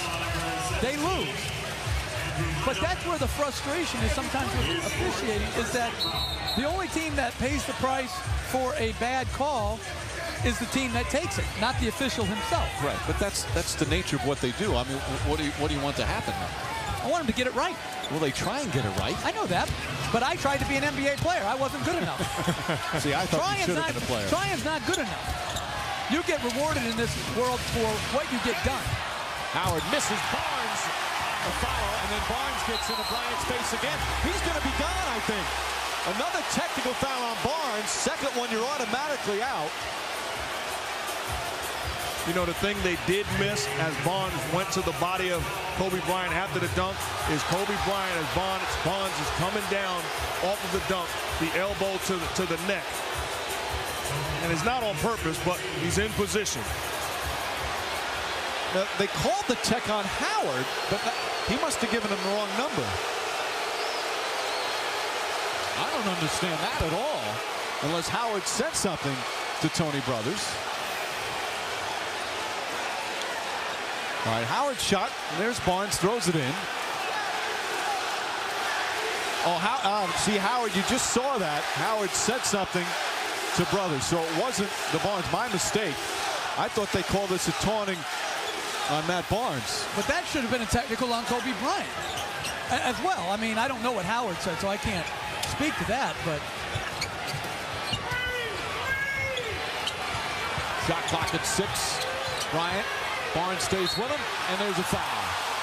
And these two jawing at each other. Now Barnes again is yapping away. But here's what Coach was talking about. Who's going to be the leader in the Orlando Magic jersey and say to Matt Barnes, you are doing an outstanding job. You've done everything we've asked you to do. You have a technical foul. Now settle down and let's finish the course. That's where leadership has got to step in. Control the guy that seems to be out of control. See, now, let me just go back to one thing on the double technical. Now, I agree with you. Sometimes it's an easy excuse. It's a bailout to get guys to stop. But sometimes if you let that stuff go on and on and on, all of a sudden the tensions get higher, guys get upset, guys get really mad. And all of a sudden you got guys swinging at each other unless you nip it in the bud sometimes. But they called the double technical. What did it nip? Right. Well, it didn't this time, obviously. It never does. But they both should realize, hey, I'm one technical away from getting thrown out of this game. No problem with an official eject. Like, I would have ejected them both right there. At the other end. Right, because they didn't heed the initial warning. No, I have no problem with that. But I just don't like, to me, too often, the guy who doesn't instigate it is penalized the same penalty. And I agree with you on that. Nelson goes in, reverse pretty play from Nelson. And the Magic back up by 6. But to go to Mark's point, which I think is more critical than anything, poise under pressure. Who can play hard and smart, as Gasol does a great job on his cut. Who can play hard and smart when it's the very difficult time? Bryant deflects it. And Bryant tried to get the rebound but couldn't hold on. I think there's very few guys that can play both hard and smart. See, I mean, why are they running into each other? Why is Matt Barnes doing that? It doesn't make any sense to me. Unless he thinks he can entice Kobe Bryant to getting thrown out. Either that or there's no way he's going to intimidate. And now a 2-shot foul because the foul occurred before the ball was inbounded. Tony Brothers now telling Matt Barnes and Kobe Bryant to knock it off. And he fakes the ball. I mean, somebody in a Magic uniform, or even if I'm Stan Van Gundy, I consider maybe pulling Matt Barnes out and having a discussion with him, because at the end of the day, we need you on the floor. You're not going to get into the head of Kobe Bryant. And when you have a pillow fight and somebody fakes a pillow at you, don't you at least flinch? Kobe Bryant, that's the play of the game. He didn't even flinch. Now the free throws, again, because the ball wasn't inbound when the foul occurred, a dead ball foul. Let's take a look at it again. But let me give Tony Brothers a lot of credit for trying to keep both of these guys in the game. You know, this would have been easy to throw them both out. And I'll tell you what, if I was Tony Brothers, I would have ejected Matt Barnes 2 plays ago. So I give him a lot of credit on his restraint. The initial one of the double technical might have been quickly called, perhaps too quickly But now they're giving these guys every possible opportunity to just knock it off, play physical, good, hard basketball. Artest wide open. And Barnes the rebound. That being said, the Magic need the edge of Matt Barnes because they don't have any edgy players besides him. Bryant and Nelson a little over aggressive. Second team foul. And I agree, but you don't need a guy to go over the edge. I think it's important to go just to that line, send a message. Hopefully it becomes contagious with other guys. He's doing an outstanding job. But you're hurting your team and you're being selfish if you wind up back in the locker room picking up a second technical. The problem, as we all know, is your greatest strength can sometimes be your greatest weakness. Gasol gets it to go. Pau Gasol now with 12 points. And quietly, Dwight Howard's got to get it going in the post. He's got to get better shots than he's gotten in the post. He's just 2 of 8 from the field. Laker defense has picked it up here. Bynum with 4 fouls, aggressive on Howard. Shot clock at 2. Nelson, the runner in the paint. Won't go. Gets his own rebound. Carter, flick of the wrist. Barnes, another rebound. But I like this, keeping Andrew Bynum in with 4 fouls. Unconventional, maybe. The right move, absolutely. Howard left-handed. Bynum tips it. Good defensive job from Bynum that time. Artest wants it against Barnes. Drives, layup, short. 11 rebounds for Howard.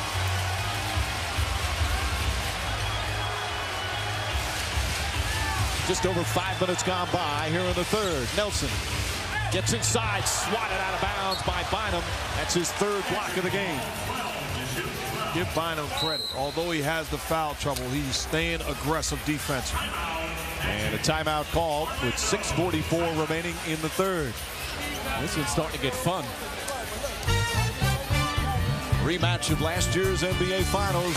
Right now, the Magic holding on to a 4-point lead.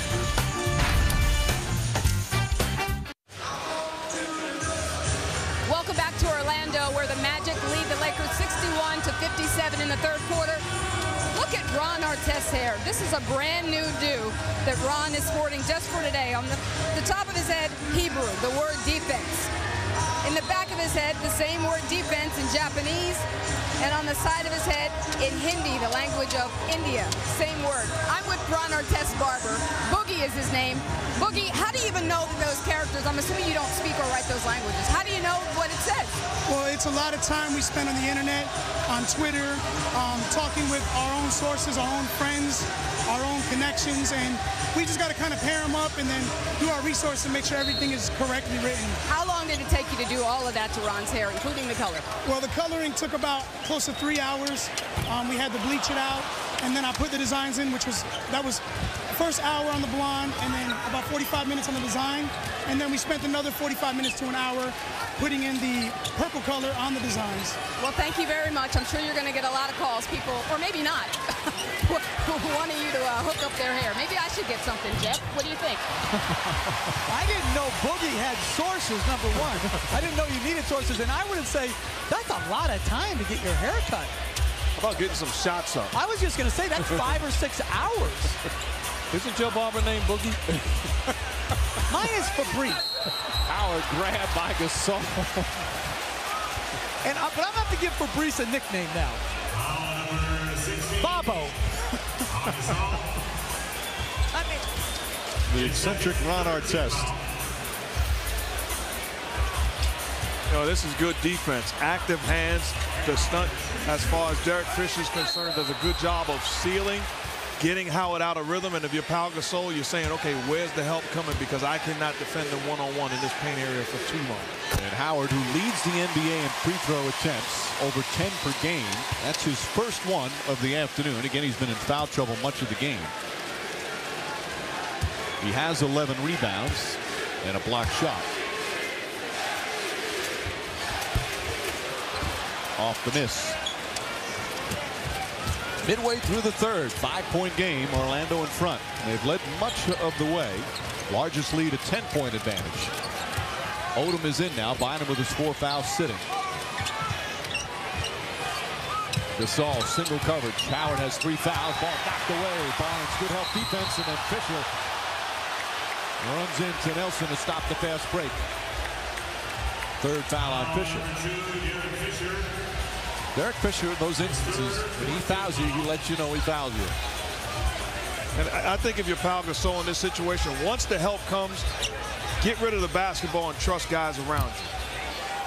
Good defense, complaining about the foul, and then that's a good play by Derek Fisher, forcing the Magic to take the ball out of bounds again. Nelson to the basket, blocked by Gasol. Nelson gets it back. Lewis gets a 3, puts it in.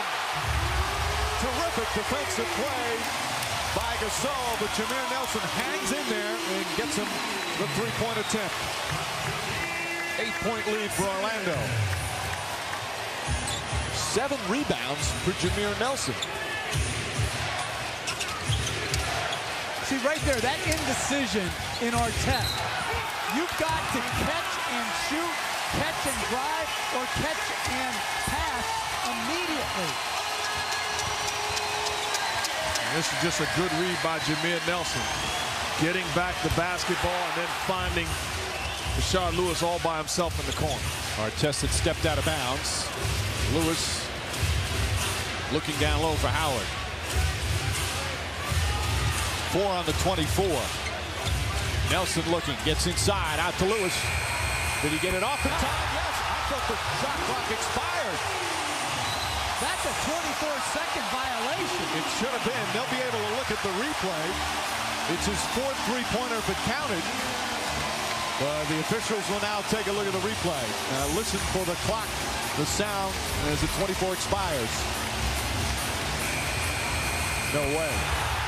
Yeah, no question about it. Did not get it off on time. They'll probably negate it when we come back here in the 3rd quarter from Orlando.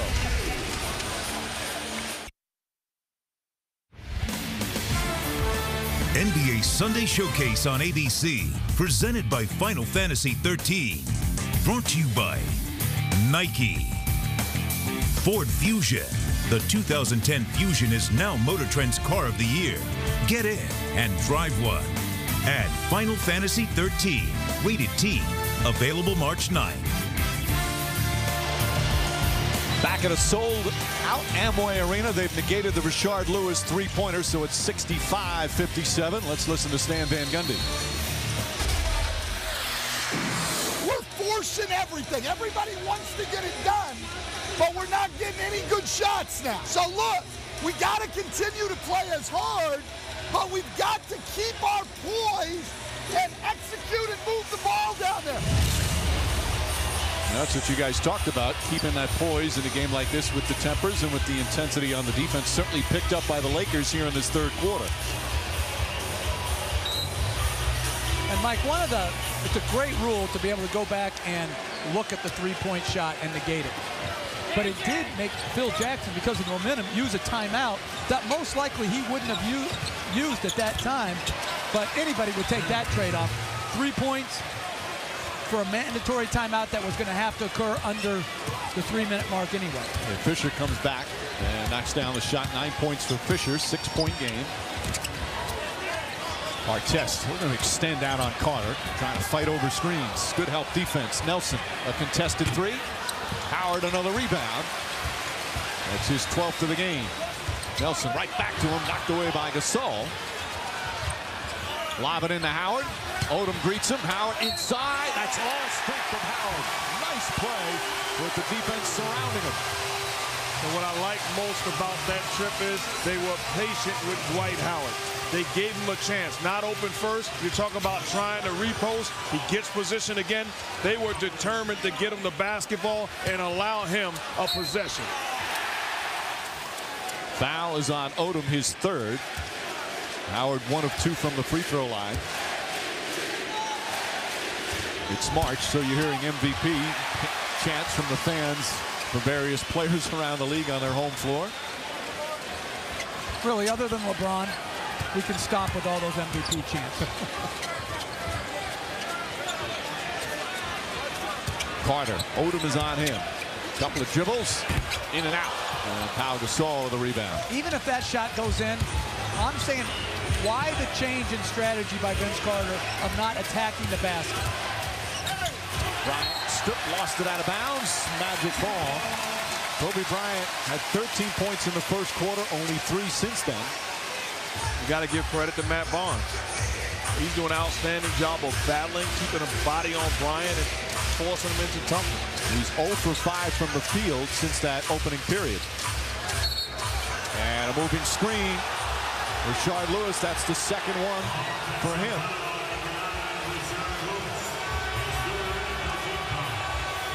Three fouls on Lewis.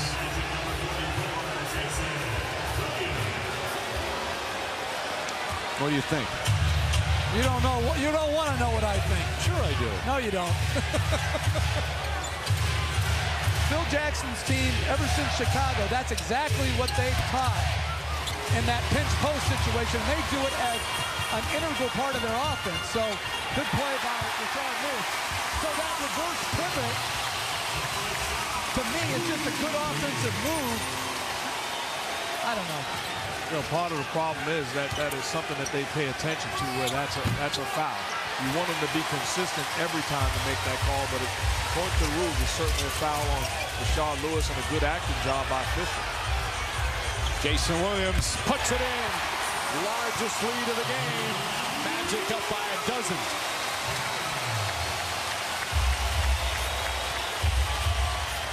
The Lakers right now having some trouble scoring. We only have 11 points here in this third period. Artest trying to muscle it in. And a foul call on Carter, who comes up hobbling. They have stepped on a foot down there with all the players around him. The Magic and the Lakers are both outstanding defensive teams. So to me, that they're making each other struggle for points is not unusual. Here, Artest is going into the post. Did he step on Howard's foot there? No, actually, you can see Vince Carter just turned his right ankle on the move by Ron Artest. Take a look at the right ankle in the paint area. Just tweaks it a little bit right there. Yep. Artest missing the first free throw. Carter still looks as the ankle's a bit tender. 1 for 2 for Artest. 11-point game as we come up on 2 minutes remaining here in the third. Jordan Farmar has checked in for L.A. I played with Vince Carter. There are times where you as a coach or player, teammate of his, you just got to look away when he gets hurt. Meaning I'm not going to feed into it, continue to play, and toughen up. Howard has it knocked away. Good team defense by the Lakers. Here comes Bryant. That was a very good pass by Matt Barnes. Farmar for 3. Air ball. Howard another rebound. Lakers just 3 of 14 from downtown. Carter the drive. Falling away. Off the mark, won't go. Loose ball foul. It's going to go against Orlando. Barnes picking up the personal. That's 3 on him. Petrus will quickly come in. And here's what we're talking about with Vince Carter. Things that worked so well in the first quarter, he's gone away from. So is that a makeable shot? Absolutely. But the way he shot in the first quarter was started off with getting to the free throw line. 10 of 10 from the free throw line, then got quality looks. Establish a rhythm. Right now, he's settling too much offense. Bryant back to Odom. Odom inside, misses the jam. Here comes Williams. Odom shaking up a bit. Lewis dragged the pivot foot in a travel. Odom's up and okay. And the Magic have been extremely inefficient in transition today. Overall, just 6 total fast break points, both teams combined. And this is good offense off the double team, but Lamar Odom not able to finish.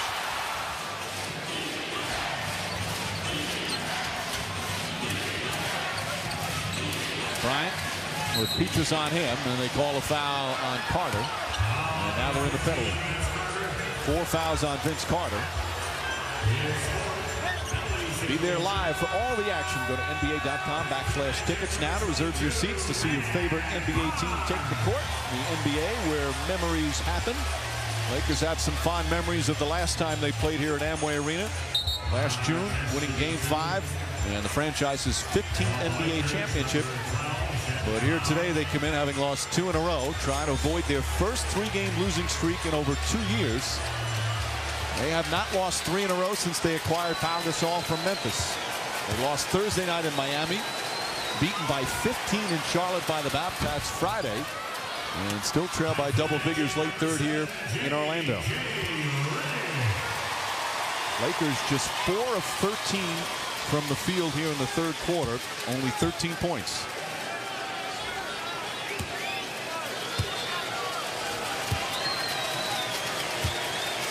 Now remember, the last time they played in January, Magic had a 4-point lead going into the fourth quarter in LA. Lakers opened up the fourth quarter with a 15-0 run and won the game by 6. And what was crucial then is when Stan Van Gundy decided to go to his bench, those guys did not produce. It's going to be interesting to see how they respond. Lewis hit and foul. Chance for a 4-point play as Rashard Lewis has come alive here in the third.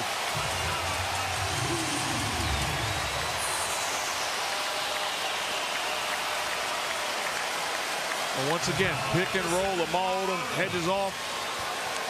Lewis steps in rhythm. Little contact on the shooting arm. Lewis going to the line for the possible 4-point play. His 4th 3-pointer of the game.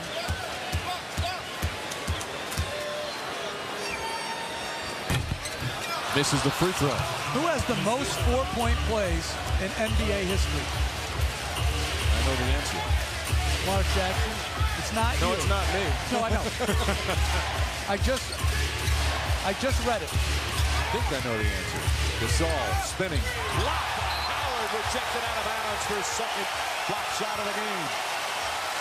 And that gets the crowd fired up. The NBA leader in shot blocking does it again. 7 on the 24. And a foul away from the ball. Howard very upset. That's going to be his 4th foul. But see, that is not smart basketball. Don't get into it. There's 7 on the clock. Although I don't know what he did right there again. Now that's not a foul on Dwight Howard. All right, I take it back. I'm editing myself. Dwight Howard, you did nothing wrong. That's the quickest edit you've had all season. No, but I mean, that's just, I thought he did something. He didn't do anything. The ref's hearing some chants here in Orlando as Gasol hits the free throw.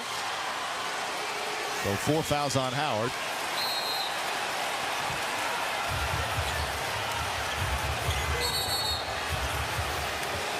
And just grappling down there. All right, give the answer to your question. No. You going to guess? I'm going to take a wild guess because I'm thinking about who does a good job of pump faking, getting guys in there and shooting. So my guess would be Jamal Crawford. Someone gave him the answer. I'm not buying that. Are you serious? I'm serious. No love? Jason Williams inside to Gortat, knocked away by Shannon Brown. You were the guy that looked on every kid's paper at Bishop Lockman, okay? So someone gave you that answer. Final seconds, Brown way off the mark. Rebound, Artest, that one won't count. And the third quarter comes to an end. Lakers down by 10. Kobe Bryant 0 for 6 from the field since a big first quarter. Lakers trying to avoid their first 3-game losing streak in over 2 years. It's been a physical battle, some extracurricular activities, good fun, entertaining NBA game. And the Magic impressively fighting back against the Lakers. We head to the fourth quarter, 10-point Orlando lead. This presentation of NBA Sunday Showcase on ABC continues after this message and a word from our ABC station. ABC, home of the NBA Finals.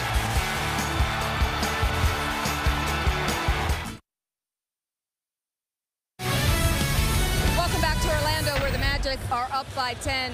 Stan, earlier in that quarter, I heard you tell your guys that they were forcing everything. How did they change that? Well, I think, look, there was a lot of emotion in the game, and we were playing real hard at the defensive end. And down there, I think we were trying to play the same way and really forcing our way to the basket and stuff. No ball movement. We've got to play our game. You talked about the emotion. Players on both sides letting their emotions get the best of them in a stretch there. What did you say to your guys to calm them down? Well, we got to play through it. It is a very emotional game, but we've got to continue to fight our on the defensive end, but to really play our game on the offensive end. Was I better today, Lisa? Was I better? Absolutely. I'm feeling the love, guys. Lisa, he doesn't seem to enjoy those, sometimes less on different times, but he enjoyed it that time. He is leading his team, showing the poise of the interview. He is usually the worst third quarter interview in NBA interview history, but today he showed his true colors. Bynum with another block, his fourth. He's not great on the first quarter one either. Yeah, but he's, to name one of my favorite movies of all time, he's super bad in the third quarter. Right now his team with a 10-point lead as we open up the fourth. Magic trying to win their 5th in a row. 3 on the shot clock. Redick, nice adjustment. Hits the rim, ball knocked loose. And picked up by Odom. You see Phil Jackson understands this is a big game for his team. Rest Kobe Bryant the last 59 seconds of the third quarter, put him right back in the ballgame. Bryant now 0 for 7 since the first quarter. And this is a unit from Orlando that has shown struggles in the ability to create good enough shots and score. Redick to Lewis. Bynum the rebound. Bynum, when he's been on the floor, has been very active, but he's been in foul trouble. Bynum low against Gortat, fouled on the entry pass. And for Gortat, that's going to be his 3rd. We want to congratulate Lisa for the job well done. You got a little feel of how difficult that is. The other night, how difficult. There was you on Friday without a sideline reporter. You were pressed into duty interviewing Jeff Bower of the Hornets. Life is about versatility. We want you to withstand one of those times. Gortat deflects it. My top 3 that I wouldn't want to interview. He puts it at 2. See, it's a very difficult shot. My top 3 I wouldn't want to interview at the end of the third quarter. Greg Popovich, Stan Van Gundy, and Phil Jackson. Just the third quarter or any quarter? No, just the third. And this is after. There's your walk back. Need a little sense of urgency to get back on the air. No, I self-evaluated myself, and I think aptly I said I was great. Not good, great. You self-evaluated yourself. Yes, okay. That's like a little bit redundant, I think. I wasn't an English major. I went straight history. Petrus, quick catch and shoot. Gortat had it, lost it. I'll tell you what, I really like the energy. You touched on it in the last possession of Andrew Bynum. I think offensively they need to get him some touches also the way that he's working. Bryant backs it in. So Bryant, who's 0 for 7 in the second half, hits consecutive shots. And just like that, it's a 6-point game. 20 total for Kobe Bryant. J.J. Redick stripped Shannon Brown. Nice defensive play.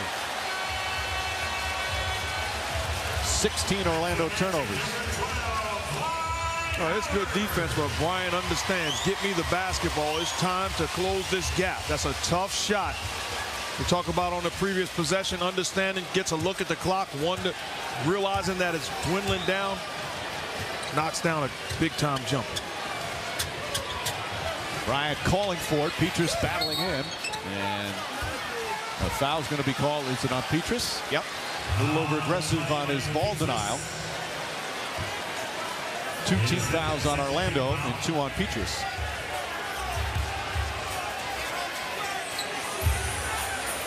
Magic have led by as many as 12. Lakers briefly led, but Orlando's been in front most of the game. Petrus and Bryant battling again. Odom jump shot. That's good. Lamar Odom gives the Lakers a 6-0 start to begin the period, and it's a 4-point game. 8 points, 5 boards, 4 assists for Odom. Good post defense by Petrus to try to front, make Bryant's catch difficult. And then Lamar Odom, good solid individual move, knocks in a difficult jump shot over Rashard Lewis. Tonight's the night. Steve Martin and Alec Baldwin will host the 82nd Academy Awards, celebrate the biggest entertainment event of the year, the Oscars, on ABC Sunday at 8 Eastern this evening, 5 o'clock Pacific. As we welcome you back to Orlando, where the Magic lead over the Lakers is just 4. So let's have our Van Gundys here on Oscar night. Jeff? Well, I thought this guy would be good as a rookie. I never thought he'd be the reincarnation of Steve Nash. He can run a pick and roll, he can shoot it, he can pass it. The best rookie. And then the two Scotts, Brooks and Skiles, best coaches job this year, maxed out their team. Sam Presti, GM of Oklahoma City, take a bow. And Bron, another award for you. Nice that you guys agree on your best actor. And like we did with Mark, we have the Van Gundys. A little trivia for you. Mark answered his question, got 2 of the 3. For you, here we go. Who's the only Oscar to win an Oscar? That's Oscar Hammerstein. 1942, I think. 41 and 45. Well, I was off a little bit, but that's a gimme. Give me the tough question. There's something wrong, Mark. There's got to be something wrong. I peeked. You got a friend in the production truck. No, I peeked. I peeked. See, because I really knew the answer. I knew that there's no way you knew it. Hey, the peak in school is underrated. That's underrated. That's underrated. So you were looking at the answer. No, I peeked. Is it cheating if a guy, like in poker, shows you his hand? No. So he showed me his hand. Yeah, exactly. Cover your cards. Can we see the peek again? Is that with double E or AK? I think it's double E, Pete. Meanwhile, Bynum just picked up his 5th foul. Lewis, another 3. Howard, the rebound, his 16th of the game to Lewis, just off the rim. And here comes Odom. Odom's having a strong game. Not huge numbers, but he's doing a little bit of everything. Brown, boy, Bryant fighting with Carter. And Bennett Salvatore says to Vince Carter, stop it. That's 5 on Carter now.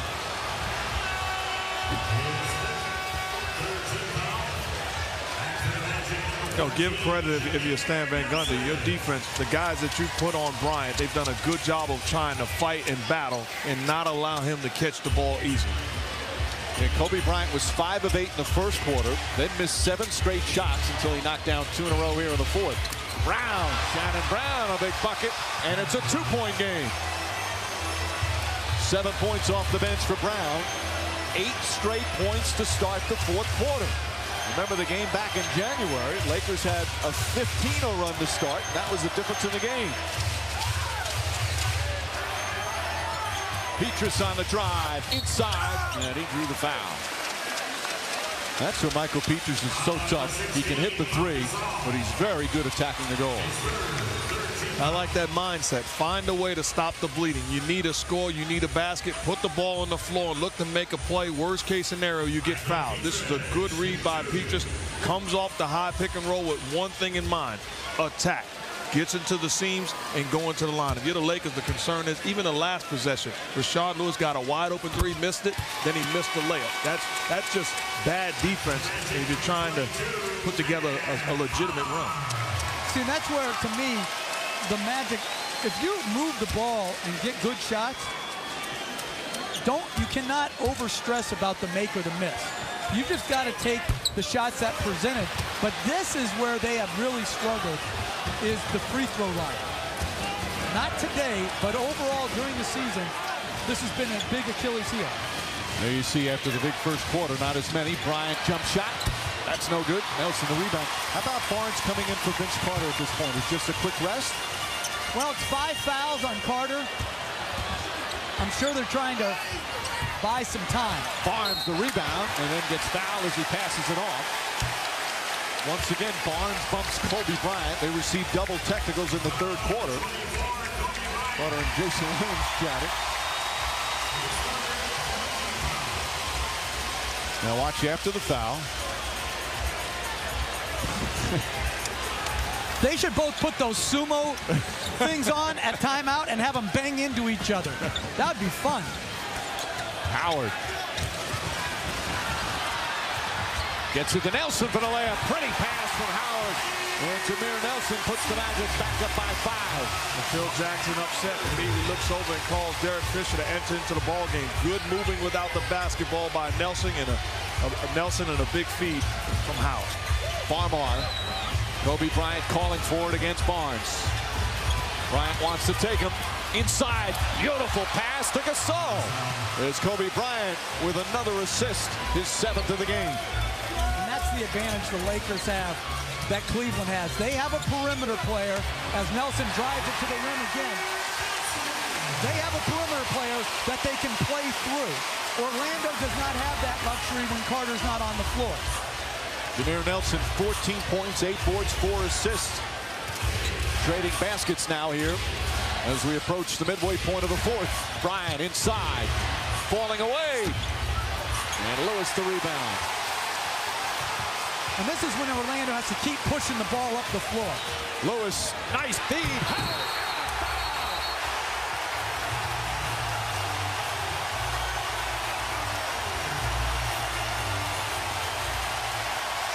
The officials conferring they might call more than just a personal foul. As Howard threw it down, Gasol with a foul. Let's take a look. Excellent pass from Rashard Lewis. That might be a flagrant foul.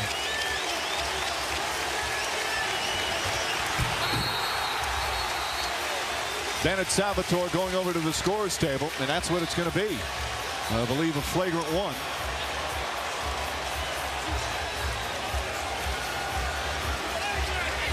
There's Howard with a chance for a three-point play. Plus, we're going to get some other free throws. It started really at the other end. Watch Gasol and Howard here. There you see, right there, Gasol comes down the other end in the hard foul. So they do, in fact, call a flagrant one on Pau Gasol. But to me, that's where, if you're Pau Gasol, you have to run the floor. You think you might have gotten bumped?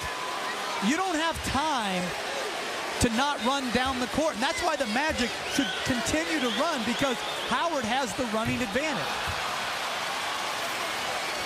Well, misses the free throw. But he gets a second one, Mike, in this case. Right. On the flagrant foul on a made basket, 2 shots to make 1. And then they get the ball. I really believe that's why Dwight Howard has played so much better in the last couple of months. He's had an excellent season, but running the floor, getting into the paint area, putting so much pressure on the defense, that's easy offense. So now on the flagrant foul call, they get possession as well, which is, of course, huge. Gasol's foul, his 4th. And I applaud the call, because I think that's a flagrant foul. Alley-oop to Petrus. Perfect pass. Are they going to wave it off? The ball above the cylinder? Yep, that's the call from Bennett Salvatore. That's not a good call. Plus, he's not shooting. It's from out of bounds. That's a bad call, and you see where he caught the basketball outside. It's a big-time pass by Matt Barnes. That's excellent execution. It looked like the perfect pass. Brown, ball deflected, gets his way to Bryant. Shot clock down to 6. Bryant against Barnes, fires away, puts it in. 3-pointer from Kobe Bryant. Huge shot, it's back to 4. Well, a huge shot, and then you take away the deuce that they had on the out of bounds. That's a big-time turnaround.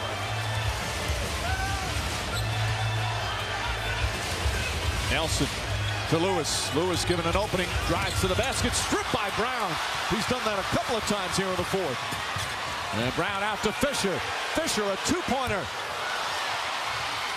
That was near the same spot that he hit that dagger 3 in Game 4 of the finals.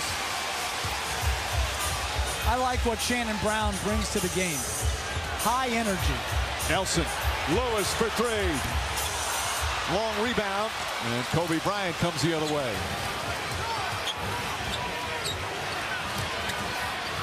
Fisher right back to Bryant. Barnes and Bryant have battled much of the afternoon. Bryant, the drive. Couple of fakes, reverse, blocked with a foul.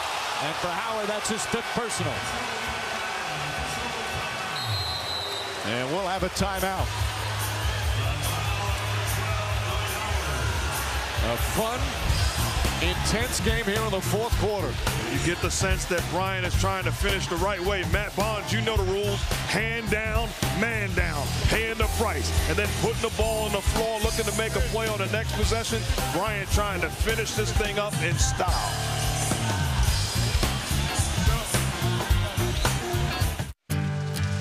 The Orlando Magic care about the community. As Magic players, led by All-Star Dwight Howard, recently spent some time off the court in the community during the 2010 Magic Family Festival. The team invited local kids and families to the celebration where they played games, spent time with some of their favorite players like Michael Petrus, and received Magic goodies and memories.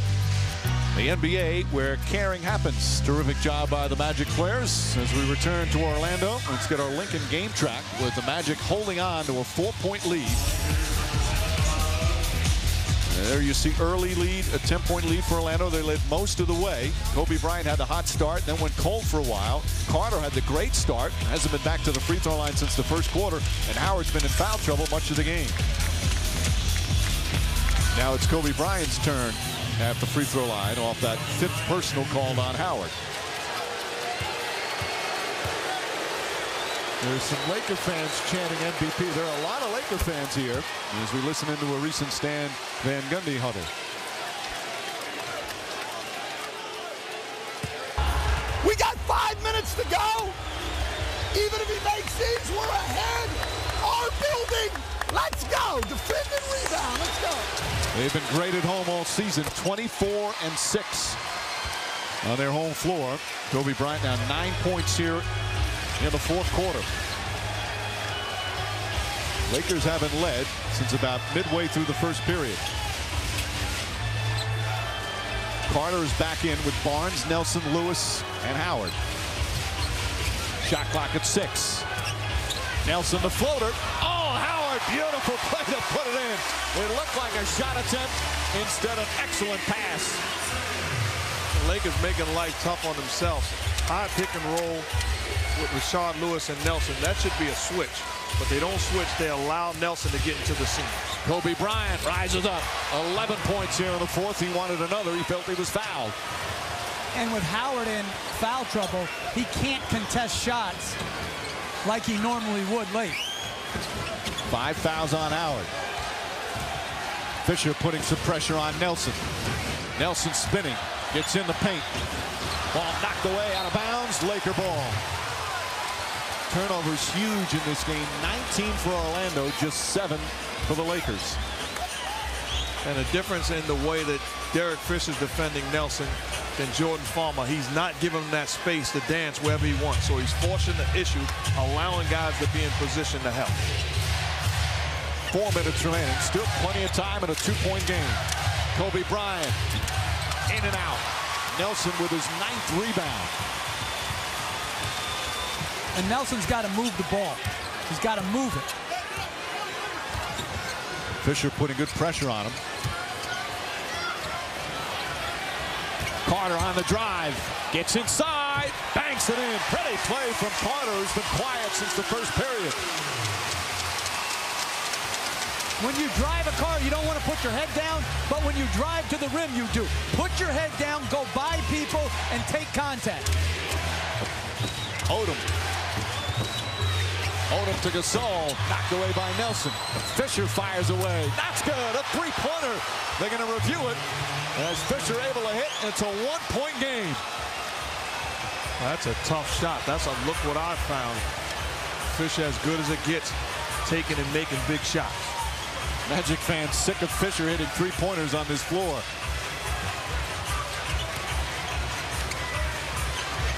Under 3 to play. Carter again to the basket. Blocked, but a foul. Vince Carter will go back to the line for the 11th and 12th time. First time since the opening period. And they'll need some free throws. Let's take a look at Fisher. Was it a 3? Boy, it looks like it might be a 2. They'll review it. They'll do it during this timeout. That's a 2. Absolutely. But right now it says 85-84. It'll be a 2-point Magic lead when we come back.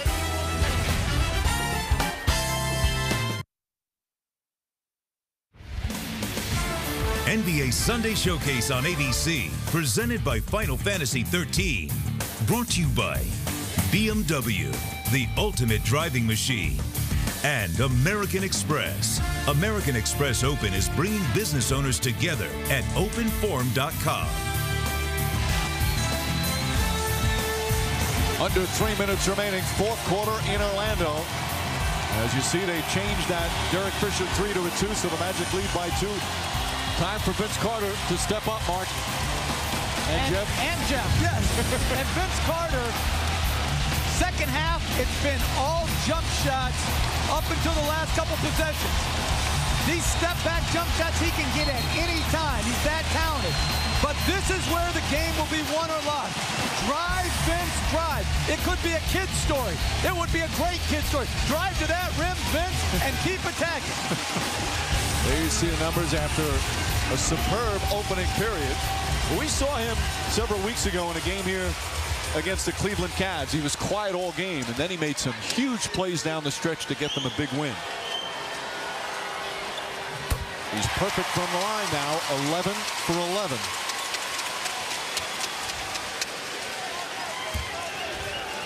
Both teams in the penalty, and both teams have multiple timeouts remaining.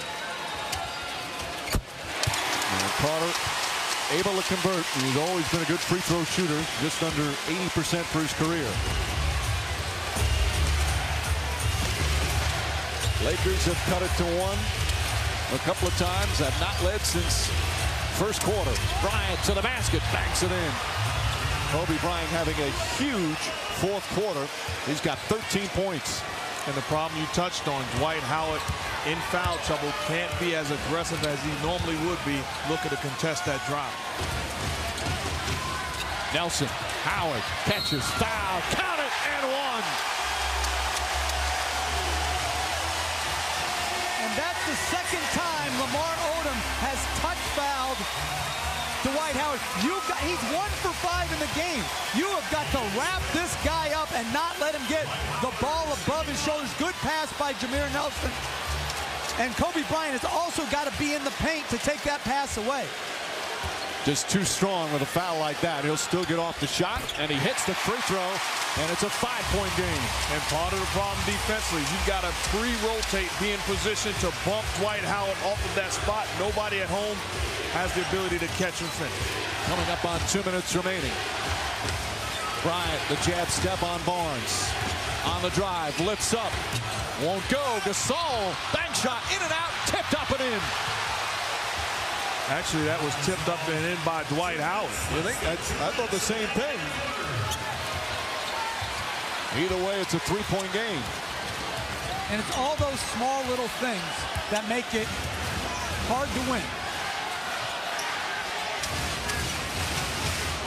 Carter lost the ball, picked up by Bryant. Good read by Bryant because they don't fear Matt Barnes' 3-point shot. Bryant for 3, way short. And Nelson brings it across the timeline. See, and to me, this is where teams make a mistake. They should push. You have a better chance to get a good shot in transition than you do in the half court. Nelson, back out Barnes for 3, bang!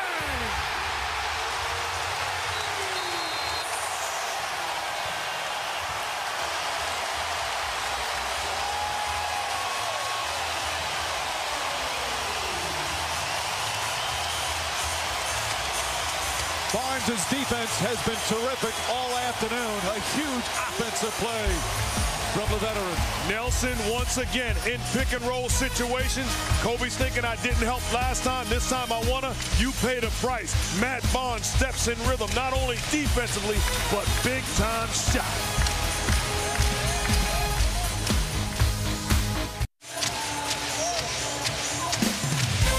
Our NBA calendar coming up tonight on ESPN doubleheader. Washington playing in Boston, Portland playing in Denver.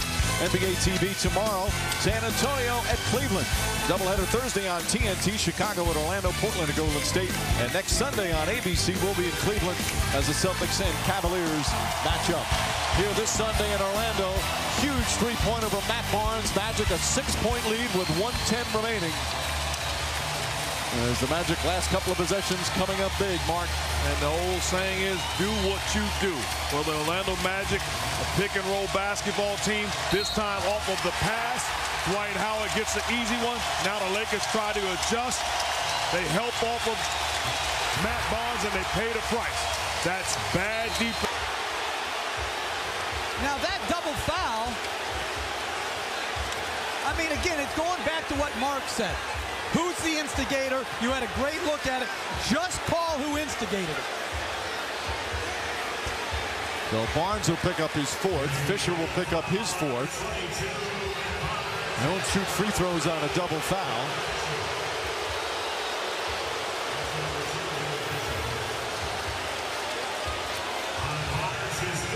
There's Fisher and Barnes pushing and shoving.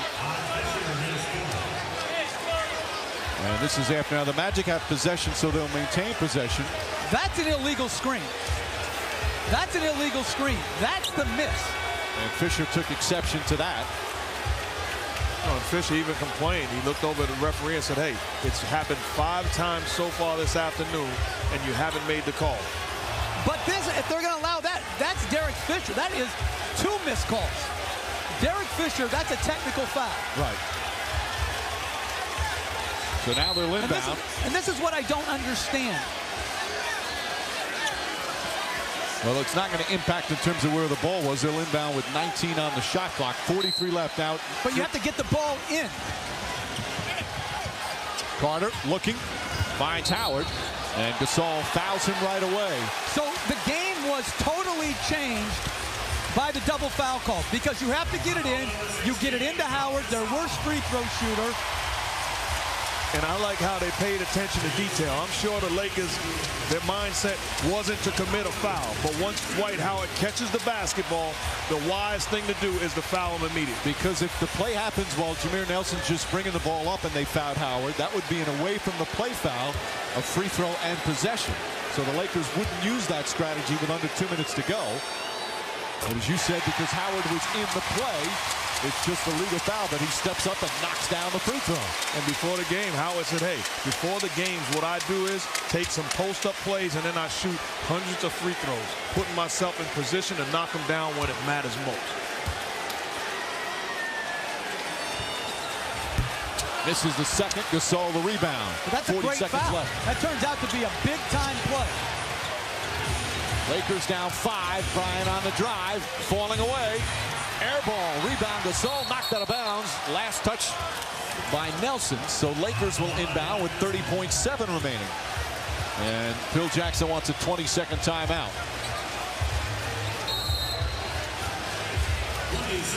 Well, these two teams met in the NBA Finals last year, and although it was only 5-game series, 2 of them went to overtime. The 2 teams really battled. It was a lot closer than just 5 quick games. They're having another terrific battle here this afternoon, as Orlando trying to hold on. 94-89 right now. The Lakers will inbound with 30.7 seconds remaining.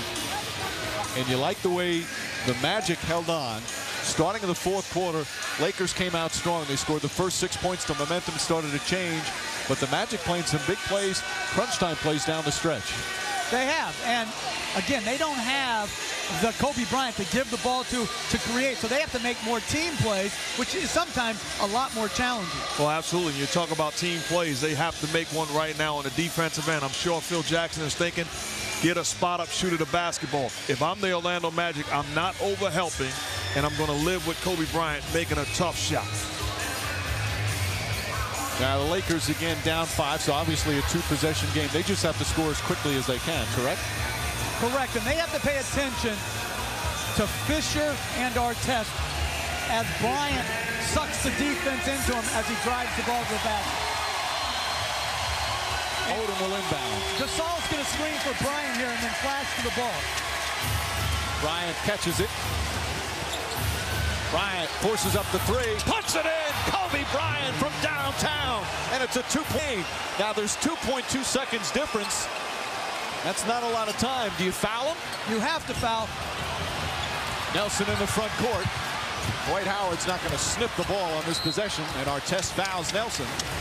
So Nelson will go to the line. He's 4 for 4 here this afternoon. You talk about a guy that's made a career of making tough shots. This is great defense by Matt Barnes. All over Bryant without fouling. Contest, but that's just great offense and a tough shot by Bryant. Nelson, an excellent free throw shooter. That one rolls off the rim. Lakers very much alive. Now, right now, Gary Vitti, the head athletic trainer for the Lakers, he's at the scoreboard. There's a dispute on whether or not the Lakers have a 20-second timeout right now. He's going over it with the scorer's table. And, Mike, you remember Game 4 when they lost there, it wasn't just the Fisher shots, it's the free throws. Howard's missed free throws, Jameer Nelson's missed free throws, and now it's a one-possession game. And I would think about fouling even this far out. There's no question about it. If you're Barnes, you have to stay up on Bryant. Bryant, that's a two-pointer. Puts it in. I think his foot was on the line. They call a three. No, it's absolutely a two-pointer. Bryant with his right foot on the line. The signal was a three, but they'll be able to review it. And it should be 95-94. Bryant looking. He thinks it's a three. Let's watch. Absolutely a two. But very poorly played by the Orlando Magic right there. Dwight Howard's got to know time and score. He's got to be up and making Bryant go to the basket. And the reason why is inexcusable because there's no reason for Dwight Howard to be anywhere else other than above the three-point line. Kobe Bryant, 18 points in the fourth quarter, but he could use one more because his Lakers now down by one with 12.9. So now they obviously have to try and deny the ball on the inbounds and if not, foul right away. Well, and the question is, can the Magic get the ball in? They've been a high turnover team all year. Tonight, no exception. This game is a blowout except for 20 turnovers to 7. So they have to get the ball in, and then they have to shoot the free throws better than they ever have. They've done it. They're a bad free throw shooting team. So Bryant, as you see, went that one stretch, missed 6 straight shots from the first quarter to the fourth, but has come alive in typical Kobe Bryant fashion here in the fourth quarter. If I'm Josh Powell, I'm even way up, not even playing Dwight Howard, realizing I can get to him and foul. Barnes looking. Barnes lobs it to Carter. Carter gets away from Fisher, and Brown fouls him. Fisher tried to foul him and couldn't get it. And now Vince Carter will go to the line. Even if he makes 2, obviously the Lakers still very much alive.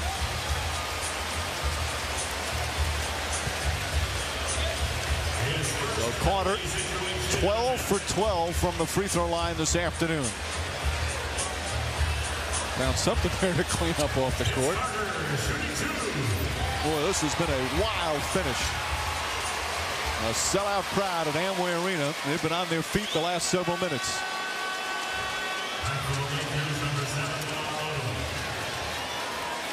Odom and Gasol with Artest, Bryant, and Fisher.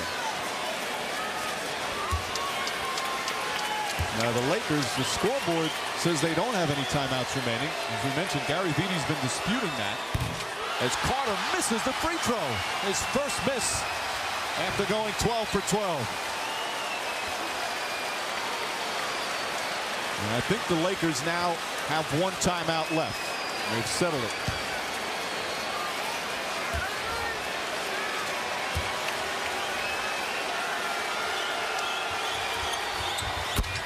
Two-point game, but they won't use it with 9.7 remaining. And I'm going to trap him right here. If they shoot a 3, I'd be fine with it.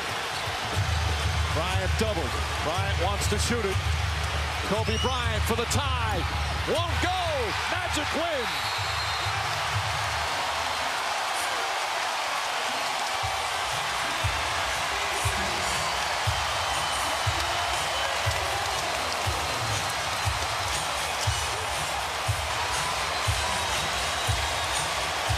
The Orlando Magic hold on and get another impressive win on their home floor as they beat the Lakers 96-94. And you see Matt Barnes, good defense, paying attention. I'm not going to give him so much airspace. Does a good job of keeping Bryant in front of him. And all you want as a coach or a defense, make him make a tough shot. Active hands, not allow him to square up, contest at the end, and then secure the basketball. outstanding closeout defense by the Magic. And the Lakers have their first 3-game losing streak in over 2 years. First time they've dropped 3 in a row since they acquired Pau Gasol, as the Orlando Magic hand them their 3rd straight and 4th straight road loss for the Lakers, as Vince Carter and the Magic have won their 5th straight and improved to 44-20. Once again, our final score, the Magic 96, the Lakers 94. This has been a presentation of ESPN, the worldwide leader in sports. For complete post-game coverage of today's game, go to ESPN News. Next on ABC, Celebs TV's Tribute to the Movies. Later tonight, the Oscars live at 8, 5 Pacific.